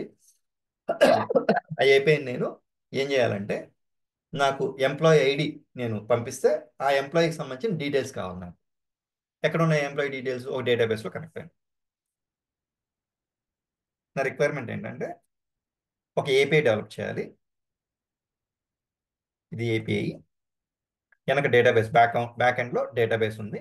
ఈ డేటాబేస్ ఏంటి? Employee database. ఎంప్లాయీ డీటెయిల్స్ దీంట్లో ఉండవు. ఇప్పుడు ఇక్కడ కన్జ్యూమర్ అంటే ఎవరు? మన ఏపీని ఎవరైతే కాల్ చేస్తున్నారో వాళ్ళని కన్జ్యూమర్ అంటాం, క్లయింట్ అంటాం, ఇట్లా రకరకాల టెక్నాలజీస్తో పిలుస్తాం. But still just understand, client కానీ కన్జ్యూమర్ గారు అనుకోండి. కన్జ్యూమర్ అంటే హూ కన్జ్యూమ్స్ అవర్ ఏపీ. వీళ్ళు రిక్వెస్ట్ పంపిస్తారు మనకి ఏమని, నాకు ఈ ఎంప్లాయీ ఐడికి ఎంప్లాయీ ఐడి 101, నాకు ఈ 101 ఎంప్లాయీకి సంబంధించిన డీటెయిల్స్ కావాలని ఒక రిక్వెస్ట్ పంపించాడు. రిక్వెస్ట్ పంపిస్తే నేనేం చేస్తాను, అది డైరెక్ట్గా డేటాబేస్కి అర్థం కాదు కాబట్టి డేటాబేస్కి తగ్గట్టుగా కన్వర్ట్ చేసి రిక్వెస్ట్ పంపించి, ఓకే, ఇక్కడ రిక్వెస్ట్ పంపించి ఇప్పుడు నాకు డేటాబేస్ లాంగ్వేజ్లో రెస్పాన్స్ వస్తుంది. ఆ రెస్పాన్స్ని తీసుకొని మళ్ళీ నా కన్జ్యూమర్కి అర్థమయ్యే విధంగా నేను రెస్పాన్స్ పంపించాను. ఓకే, ఇది సింపుల్ రిక్వైర్మెంట్.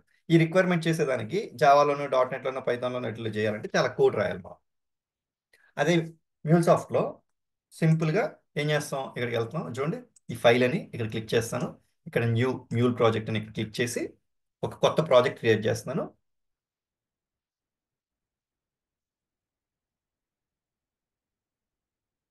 ఫస్ట్ ఒక నేమ్ ఇచ్చుకుంటాను.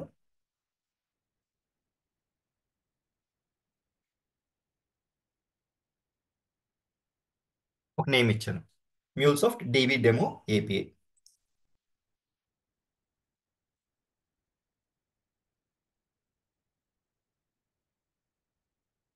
ఇచ్చిన తర్వాత ఇక్కడ చూడండి ఏపీఐ డెవలప్ చేయాలి. ఏపీఐ డెవలప్ చేయాలంటే ఇక్కడ హెచ్టిటిపి అని ఒకటి ఉంటుంది. ఈ హెచ్టిటిపిలో ఇక్కడికి వెళ్ళి ఈ లిజనర్, అంటే ఒక రిక్వెస్ట్ మన ఏపీఐకి వస్తే అది లిజన్ చేయాలి కదండి, దానికోసంగా లిజనర్ అని ఒక కాంపోనెంట్ ఉంటుంది. ఆ కాంపోనెంట్ డ్రాగ్ డ్రాప్ చేస్తాను. ఈ డ్రాగ్ డ్రాప్ చేసిన తర్వాత దీనికి కాన్ఫిగరేషన్స్ ఇవ్వాలి కదా. బేసికల్గా నేను డ్రాగ్ డ్రాప్ అండ్ కాన్ఫిగరేషన్ అని చెప్పాను కదా, ఇప్పుడు కాన్ఫిగర్ చేస్తున్నాను. ఇక్కడ చూడండి, ఇక్కడ ఈ ప్లస్ ఐకాన్ మీద క్లిక్ చేసి కనెక్టర్ కాన్ఫిగరేషన్ క్లిక్ చేస్తున్నాను. ఇప్పుడు మన హౌస్ని ఐడెంటిఫై చేయాలంటే ఒక స్ట్రీట్ అడ్రస్, హౌస్ నెంబర్ ఇవన్నీ ఎలాగైతే ఉంటుందో, మన అప్లికేషన్ని ఒక కన్జ్యూమర్ మనల్ని రిక్వెస్ట్ పంపించాలంటే దానికంటూ ఒక అడ్రస్ కావాలి కదా. ఆ అడ్రస్ ఇక్కడ ఇస్తున్నాను అనమాట. ఏమని 8081 అని ఒక పోర్ట్ నెంబరు అది ఇచ్చేసాను, ఓకే చేసేసాను, డిఫాల్ట్ కాన్ఫిగరేషన్స్ పెట్టేసాను. మనకు కావాలంటే మార్చుకోవచ్చు. ఇక్కడ పాత్ ఇస్తున్నా. పాత్ ఏంటి? డెమో అని ఒకటి ఇచ్చాను. అంటే ఇప్పుడు ఫర్ ఎగ్జాంపుల్ ఒక పర్సన్ మన ఏపీఐని కాంటాక్ట్ అవ్వాలంటే ఈ అడ్రస్ తోటి మనల్ని కనెక్ట్ చేస్తారనమాట. ఏ అడ్రస్ తోటి? ఇప్పుడు నేను ఇక్కడ చేశాను కదా, పోర్ట్ ఒకటి 8081 ఇచ్చాను, హెచ్టిటిపి ప్రోటోకాల్, ఆ తర్వాత మన సర్వర్ ఎక్కడైతే డిప్లాయ్ చేస్తామో ఆ సర్వర్ ఐపి, ఆ తర్వాత ఈ పాత్. ఏ పాత్? ఇక్కడ ఇచ్చాను కదా డెమో అని, ఈ పాత్. ఓకే, ఇవి ఇస్తే they will be able to communicate to our API. Exactly. Okay, ఇది సేవ్ చేశాను. ఇప్పుడు నేను డేటాబేస్తో కనెక్ట్ అవ్వాలి. డేటాబేస్తో కనెక్ట్ అవ్వాలంటే ఏం చేయాలి? డేటాబేస్ కనెక్టర్ కావాలి నాకు. కనెక్టర్ అని చెప్పాను కదా. కనెక్టర్ అంటే it will be helpful for us to establish the connection with that particular respective system or application, and then దాంతో కమ్యూనికేట్ చేసుకోవచ్చు మనం. ఇక్కడ డేటాబేస్ అని ఎక్కడైనా కనిపిస్తుందా? కనిపించట్లా. ఇక్కడ యాడ్ మాడ్యూల్స్ అని ఉంది చూసారా? దీని మీద క్లిక్ చేస్తే ఇక్కడ మనకి డేటాబేస్ అని ఒకటి ఉంటుంది. ఇక్కడికి డ్రాగ్ డ్రాప్ చేసుకోవాలి. ఓకే, డ్రాగ్ డ్రాప్ చేసి ఇప్పుడు నా రిక్వైర్మెంట్ ఏంటి? వాళ్ళు ఒక ఎంప్లాయీ ఐడి పంపిస్తే నేను ఆ ఎంప్లాయీ ఐడి డీటెయిల్స్ పంపించాలి వాళ్ళకి, అంతేనా? బేసికల్గా అప్పుడు సెలెక్ట్ ఆపరేషన్, నేను ఏం సెలెక్ట్ ఆపరేషన్? డేటాబేస్లో సెలెక్ట్ చేసుకుని ఆ ఎంప్లాయీ డీటెయిల్స్ తీసుకొచ్చి వాళ్ళకి ఇవ్వాలి. అందుకని డేటాబేస్ కనెక్టర్లో I have multiple operations here. I use select operation.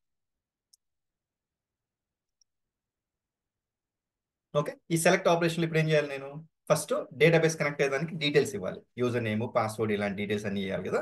అవి ఇచ్చేసి ఆ తర్వాత డేటాబేస్ నుంచి మనకి రెస్పాన్స్ కావాలి కాబట్టి దానికి సంబంధించిన క్వైరీ రాయాలి. Okay, fine. నా ఫస్ట్ కనెక్టర్ కాన్ఫిగరేషన్, ఇక్కడ ప్లస్ ఐకాన్ మీద క్లిక్ చేస్తాను. క్లిక్ చేసి మనది ఏ డేటాబేస్ బేసికల్గా అంటే MySQL డేటాబేస్ అనమాట. ఇప్పుడు నా దగ్గర ఉండేది ఆ MySQL కనెక్షన్ వాడతాను. ఆర్కిల్ డేటాబేస్ ఇది ఆర్కిల్ కనెక్షన్, మనది MySQL డేటాబేస్. అందుకని ఆల్రెడీ డేటాబేస్ ఉంది, అందుకని డేటాబేస్కి సంబంధించిన డీటెయిల్స్ మన దగ్గర ఉన్నాయి కాబట్టి I will be utilizing those host, port, user name, password and then database. నేను ఆల్రెడీ డౌన్లోడ్ చేసి కాన్ఫిగర్ చేసుకున్నాను అనమాట. లేకపోతే ఈ డీటెయిల్స్ ఎవరు ఇస్తారు మనకి? డేటాబేస్ టీమ్ ఇస్తుంది. ఆ డేటాబేస్ టీమ్ దగ్గర నుంచి డీటెయిల్స్ తీసుకొని will be just configuring the details here. Okay, ఇప్పుడు డేటాబేస్ కనెక్ట్ అయ్యేదానికి మనకి డ్రైవర్ అనే ఒకటి కావాల్సి వస్తుంది. ఆ డ్రైవర్ని ఎలా కాన్ఫిగర్ చేసుకున్నాను చూడండి. ఇక్కడ రైట్ క్లిక్ చేశాను, ఇక్కడ యాడ్ రికమెండెడ్ లైబ్రరీస్ అని క్లిక్ చేశాను.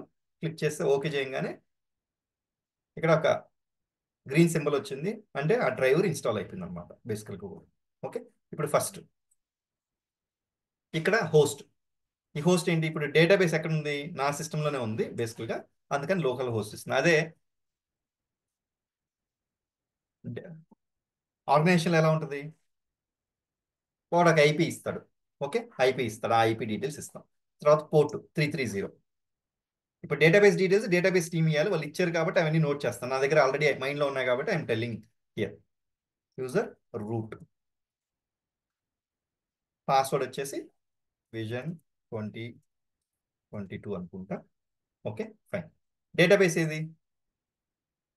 డేటాబేస్ నేమ్ ఉంటుంది అనమాట. ఇప్పుడు ఫర్ ఎగ్జాంపుల్ నాకు ఆల్రెడీ డేటాబేస్ ఉంది కాబట్టి నాకు ఐడియా ఉంది, అందుకని I will take the details from database. ఇక్కడ మ్యూల్ 8 అనుకుంటాను. ఓకే, సరే. ఇప్పుడు ఈ డీటెయిల్స్ ఇచ్చాను. ఇప్పుడు టెస్ట్ చేయొచ్చా కనెక్షన్? ఒకసారి టెస్ట్ చేద్దాం.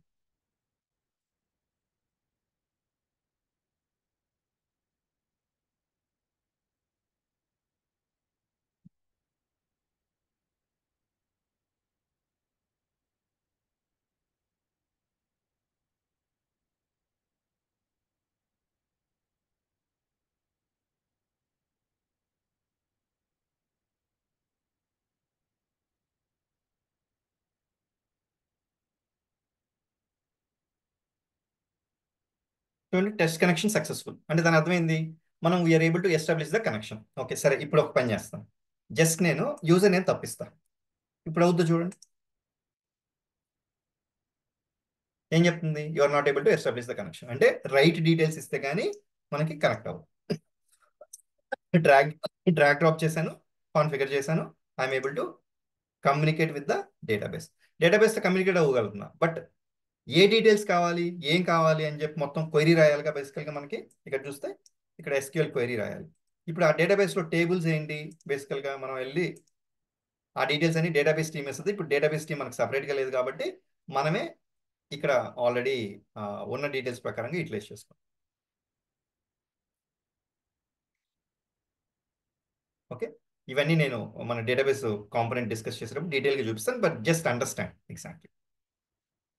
ఇది table, already employees info table ఉంది. ఇప్పుడు చూడండి, ఇక్కడ ఆల్రెడీ చాలా డీటెయిల్స్ ఉన్నాయి, ఎంప్లాయీ ఐడి, ఎంప్లాయీ నేమ్, ఇదంతా కూడా. ఇప్పుడు select star from employees info table wear EMP_ID equal to 100. ఇప్పుడు ఈ క్వైరీ ఎగ్జిక్యూట్ చేస్తే ఏమవుతుందండి? ఆ పర్టికులర్ ఎంప్లాయీ డీటెయిల్స్ ఒక్కటే వస్తాయి మనకి, అంతేనా? Yes.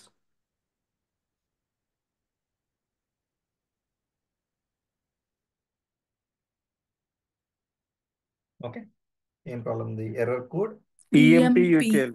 యా. ఓకే. ఓకే, ఇది మిస్ చేశాను. ఓకే. Okay fine. ఈ ఎంప్లాయీ డీటెయిల్స్ ఒకటే మనకు వచ్చాయి చూడండి. 100 రాము, ఇట్లా ఆయన డీటెయిల్స్ అన్ని కూడా వచ్చాయి. ఇప్పుడు ఇది డేటాబేస్లో మనకి డైరెక్ట్గా వచ్చేది. బట్ నాకు MuleSoft అప్లికేషన్లో రావాలి. ఏం చేస్తాను నేను? ఇప్పుడు ఇదే ఇక్కడ ఇచ్చేసాను అనుకోండి. ఇప్పుడు ఇది ఇస్తే సరిపోద్దా లేకపోతే ఇంకేమైనా చేయాలని చెప్పండి.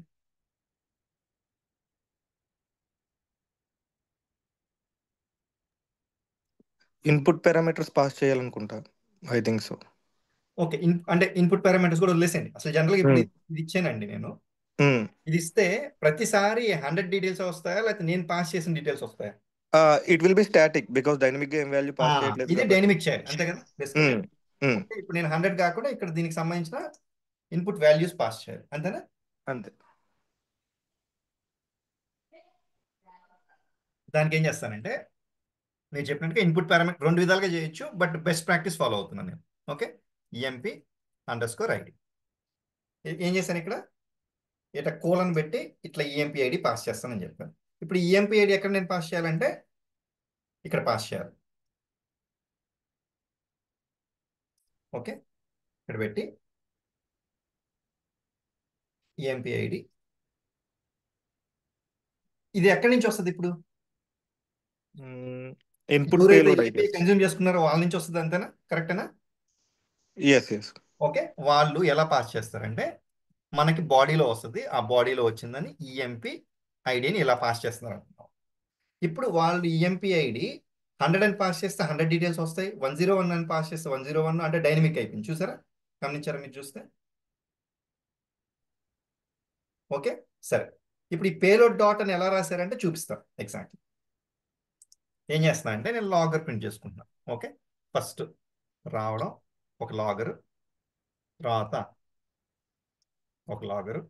ఇప్పుడు ఈ రెస్పాన్స్ అనేది మన కన్జ్యూమర్కి తగ్గట్టుగా వెళ్ళొద్దా లేకపోతే కన్జ్యూమర్కి తగ్గట్టుగా వెళ్ళదా?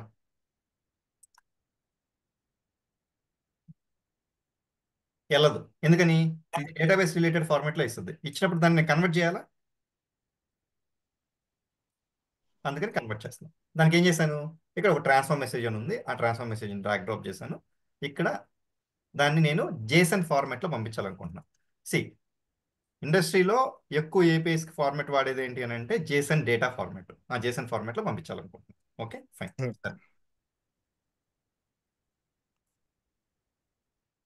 అంటే ఈ సెలెక్ట్ నుంచి నాకు రెస్పాన్స్ ఎలా వస్తుంది? పేలోడ్లో వస్తుంది. పేలోడ్ అని ఒక కీవర్డ్ ఉంది, ఆ కీవర్డ్లో రెస్పాన్స్ సేవ్ అయి ఉంటుంది. ఆ పేలోడ్ని ఏం చేస్తున్నాను నేను? I'm trying to convert into JSON సింపుల్గా. దీన్నే డేటా వ్యూ అంటారు, దీన్నే డేటా వ్యూ ఎక్స్ప్రెషన్స్ అంటారు. డేటా వ్యూ కూడా ఇక్కడ చాలా సింపుల్గా చేసాం, ఇంకొంచెం సోఫిస్టికేటెడ్గా వాడాల్సి వస్తుంది. That is will do it later. Exact.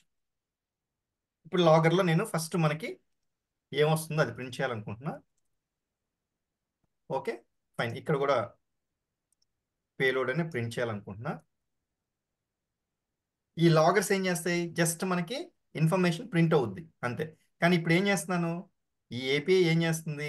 ఒక రిక్వెస్ట్ తీసుకుంటుంది, ఎంప్లాయీ ID యొక్క రిక్వెస్ట్ తీసుకొని ఆ ఎంప్లాయీ ID ఉన్న డేటాబేస్కి కనెక్ట్ అయ్యి డేటాబేస్లో నుంచి ఆ ఎంప్లాయీ ఐడికి డీటెయిల్స్ ఫెచ్ చేసుకొని దాన్ని మనం కన్వర్ట్ చేసి మళ్ళీ మనం JSON ఫార్మాట్లో రెస్పాన్స్ పంపిస్తున్నాం. అంటే మన APIకి రిక్వెస్ట్ ఏంటి? JSON రిక్వెస్ట్ అంతేనా?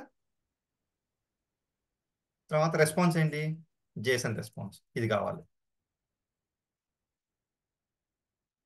బట్ డేటాబేస్కి JSON అర్థం కాదు, అది జావాతో కమ్యూనికేట్ అవ్వద్దు అనమాట. అందుకని మనం ఇక్కడ కన్వర్ట్ చేసి మళ్ళీ దానికి రిక్వెస్ట్ పంపించి రెస్పాన్స్ ఇచ్చి రెస్పాన్స్ మళ్ళీ మనం కన్వర్ట్ చేసి పంపిస్తున్నాం. Okay fine. Now I go back to దీన్ని ఇప్పుడు నేను రన్ చేయాలి అప్లికేషన్, లేకపోతే డీబగ్ చేయాలి స్టెప్ బై స్టెప్. ఓకే, ఎలా చేస్తాను?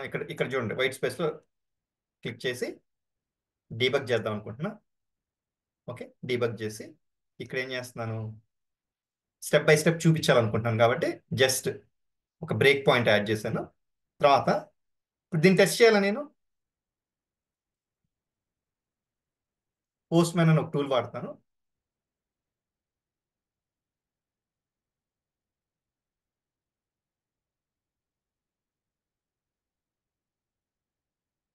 ఓకే, పోస్ట్ మ్యాన్ కరప్ట్ అయినట్టుంది. I download that post man once again.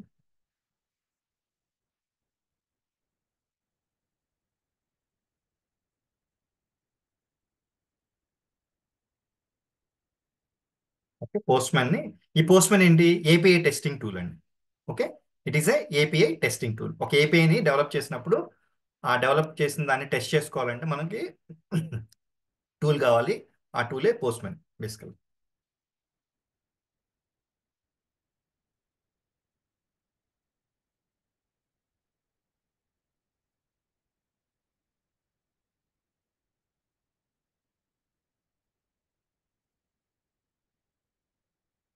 మన అప్లికేషన్ డిప్లాయ్ అయిపోయిందో లేదో చూద్దాం ఒకసారి. కమ్ హియర్, చూడండి ఇంకా డిప్లాయ్ అవుతా ఉంది. ఓకే, డిప్లాయ్ అయిపోయింది అంటే సక్సెస్ఫుల్గా మన అప్లికేషన్ అప్ అండ్ రన్నింగ్. ఇప్పుడు దీనికి నేను రిక్వెస్ట్ కానీ పంపించాను అనుకోండి, ఆ రెస్పాన్స్ వస్తుంది అనమాట. Okay fine. Now I go back to download అయిందో లేదో చూద్దాం. డౌన్లోడ్ అయింది. I go back to downloads.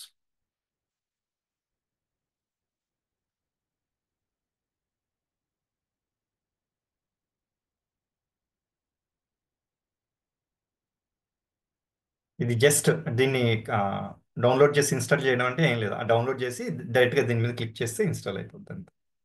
Okay, now it's opening.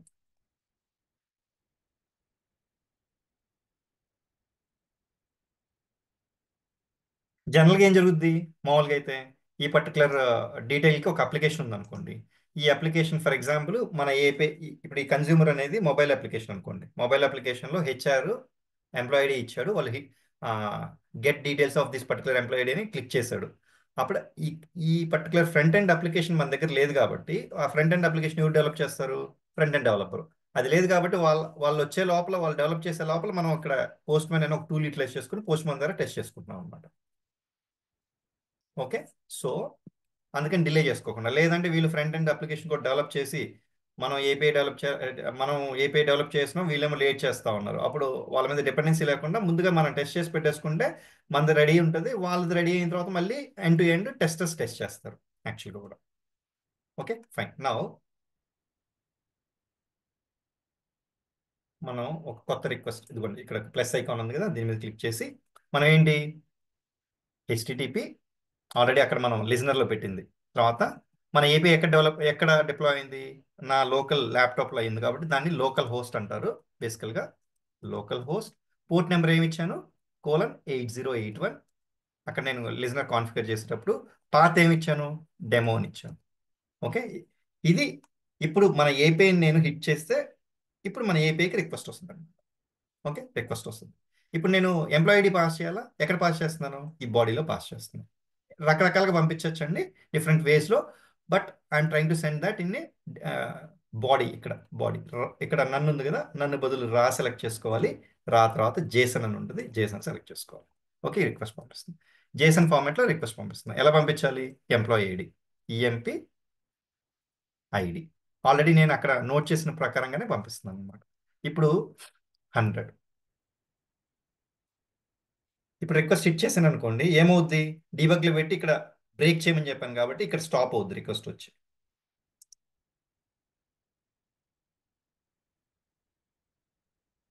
చూడండి రిక్వెస్ట్ వచ్చింది ఇక్కడికి. ఓకే, ఇప్పుడు ఈ రిక్వెస్ట్ వచ్చింది కదా, ఇక్కడ మ్యూల్ డీబగ్గర్లోకి వెళ్తే అక్కడ బాడీలో ఇచ్చాను చూసారా, అది ఎక్కడికి వచ్చింది? ఇక్కడ పేలోడ్ సెక్షన్. ఇదన్నీ డీటెయిల్గా నేను ఫర్దర్ సెషన్స్లో డిస్కస్ చేస్తాను. మొత్తం each and every step decompose చేసి నీట్గా ఎక్స్ప్లెయిన్ చేస్తాను. But just try to understand no, simple చెప్పాలంటే. చూడండి వచ్చింది రిక్వెస్ట్. బట్ మీరు పోస్ట్ మ్యాన్ లో గెట్ కాల్ యూజ్ చేశారు కదా, ఇక్కడ గెట్ కాలే కాన్ఫిగర్ చేశారా లిజనర్ లో? నేనేమి కాన్ఫిగర్ చేయాలి, అందుకని గెట్ అయినా వస్తుంది, పోస్ట్ అయినా వస్తుంది, డిలీట్ అయినా వస్తుంది. Okay okay. అంటే నేను కాన్ఫిగర్ చేసి రిస్ట్రిక్ట్ చేస్తే రిస్ట్రిక్షన్ అవుద్ది. ఇప్పుడు నేను రిస్ట్రిక్ట్ చేయాలి ఏది, అందుకని గెట్ ఇచ్చినా, పోస్ట్ ఇచ్చినా, డిలీట్ ఇచ్చినా, ఏది ఇచ్చినా పనిచేస్తుంది. ఓకే. Okay yeah.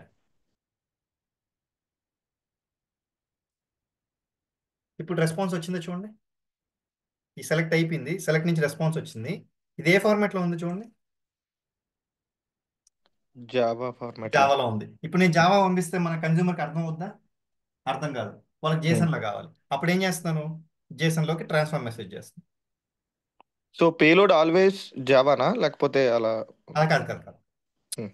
ఇప్పుడు ఇంతకుముందు పేలోడ్ ఎక్కడ ఉంది? ఇప్పుడు మళ్ళీ చూపిస్తాను ఒకసారి. ఉమ్, ఇప్పుడు కన్వర్ట్ చేశాను. ఇప్పుడు చూడండి పేలోడ్ ఉమ్, జేసన్ అయిందిగా. అయ్యింది.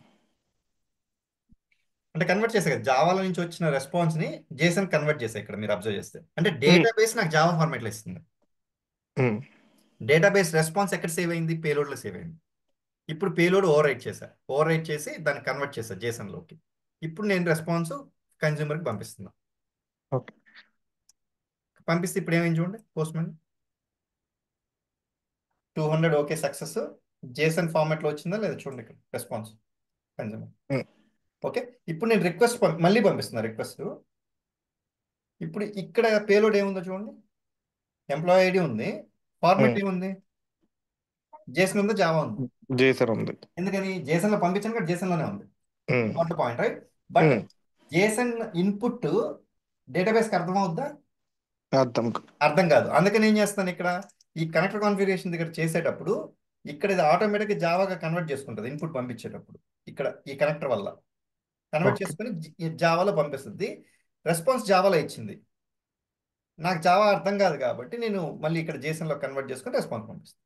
ఇది చూడండి కరెక్ట్గా ఎంత, ఒక 5 minutes అయిపోయిందా? మనం నిజంగా ఉమ్, చెప్పాలి. అదే దీనికి కోడ్ రాయాలంటే మీరు ఉమ్, చాలా టైం పడుతుంది. So it's very important. Tool అనేది మన వర్క్ని చాలా ఈజీ చేసేస్తుంది. ఇక్కడ ఇదైనా ఏం చేస్తుంది, బ్యాక్గ్రౌండ్లో ఈ కనెక్టర్లో చాలా వరకు కోడ్ అంతా రాసేసి పెట్టేస్తున్నారు మనకి రెడీమేడ్గా. అందుకని మనకి ఈజీగా అయిపోతుంది వర్క్, ఒక సింపుల్గా చేసుకునేదానికి. ఇప్పుడు ఏం చేసాం మనం ఇక్కడ మీరు అబ్జర్వ్ చేస్తే డ్రాగ్ డ్రాప్ చేసాము, కాన్ఫిగర్ చేసాము, కొంచెం ఒక చిన్న ట్రాన్స్ఫర్మేషన్ రాసాం. సో టూల్ నేర్చుకోవడం అనేది చాలా చాలా ఈజీ అని చెప్పి దాని అది అది చూపించేదానికి just show you the demo. ఏం చేసాం డెమోలో, ఒక డేటాబేస్ కనెక్ట్ అయ్యి డేటాబేస్లోంచి ఎంప్లాయీ డీటెయిల్స్ తెచ్చుకున్నాం, అంతే సింపుల్గా చెప్పాలంటే. ఈ డేటాబేస్ డీటెయిల్స్ ఎవరు ఇస్తారు? ఆ టేబుల్ డీటెయిల్స్ ఎవరు ఇస్తారు? డేటాబేస్ టీమ్ ఇస్తుంది. ఓకే. ఎంప్లాయీ అండర్స్కోర్ డీటెయిల్స్ అని, user name, password, post, port, scheme, అన్ని డీటెయిల్స్ వాళ్ళు ఇస్తారు. కాకపోతే వాళ్ళు ఇవ్వలేరు, ఏదైనా మిస్ చేశారు, మీకు ఏది కావాలని మీరు అడగగలగాలి వాళ్ళని. So that is the thing which I will be teaching you. Like ఈ పర్టికులర్ కనెక్టర్కి మీకు ఈ డీటెయిల్స్ కావాలి, ఇవన్నీ కూడా మొత్తం మనం చూసుకొని చేసుకుంటాం. That's what you have to interact with the other team and get the details exactly.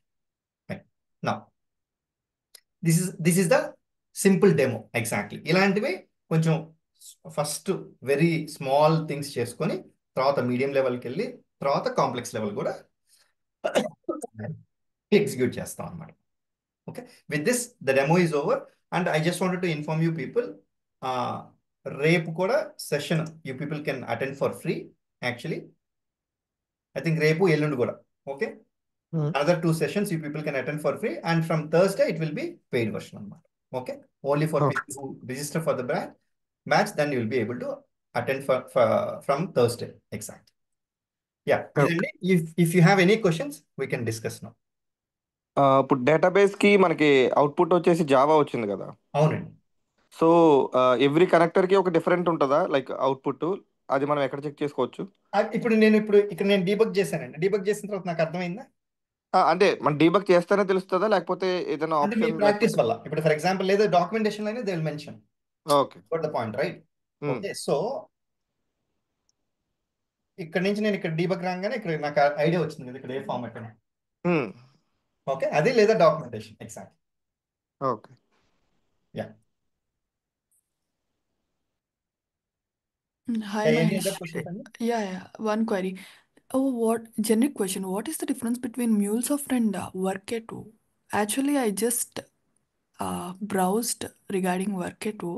Hmm. So that also, I mean, is that a integration tool? Integration And platform అండి. yeah.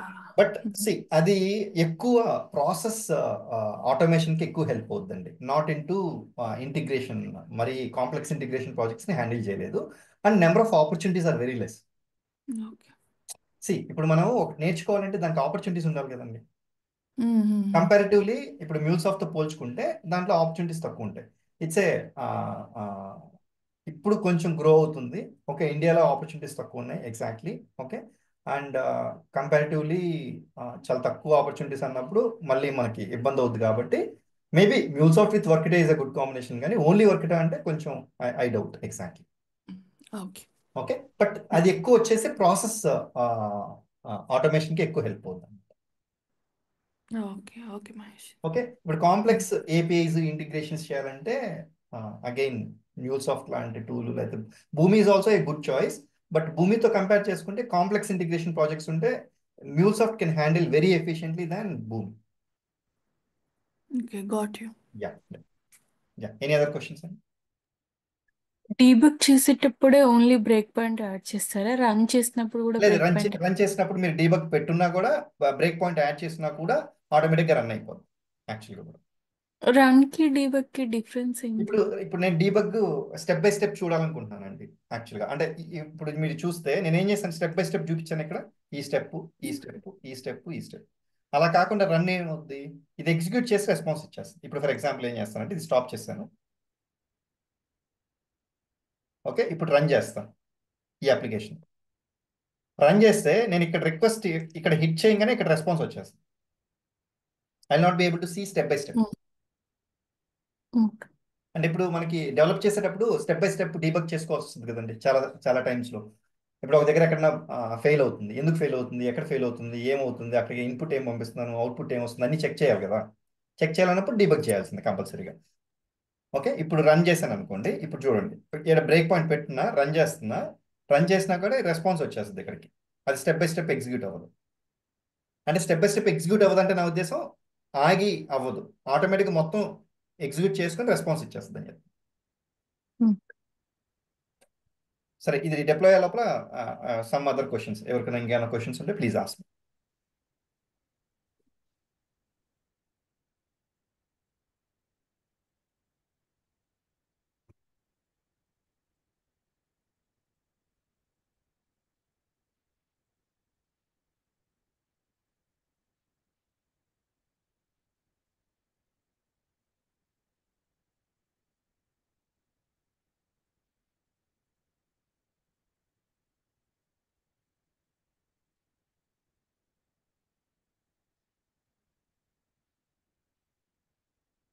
మీరు ఇవన్నీ లింకులు ప్రొవైడ్ చేస్తారా? అంటే database ఇవన్నీ download చేసుకోవడం.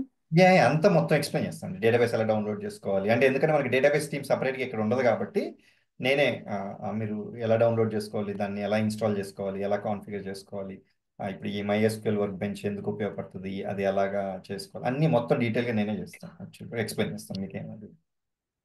I will treat you as a newbie for software itself. సాఫ్ట్వేర్కి newbie లాగే ట్రీట్ చేసి ఐ టెల్. కొంతమందికి ఆల్రెడీ నాలెడ్జ్ ఉన్న వాళ్ళు కొంచెం ఇదిగా అనిపిస్తుంది, బట్ స్టిల్ యూ ఆల్సో మీ మొత్తం బేసిక్స్ అంతా కూడా రిఫ్రెష్ అయిపోతాయి.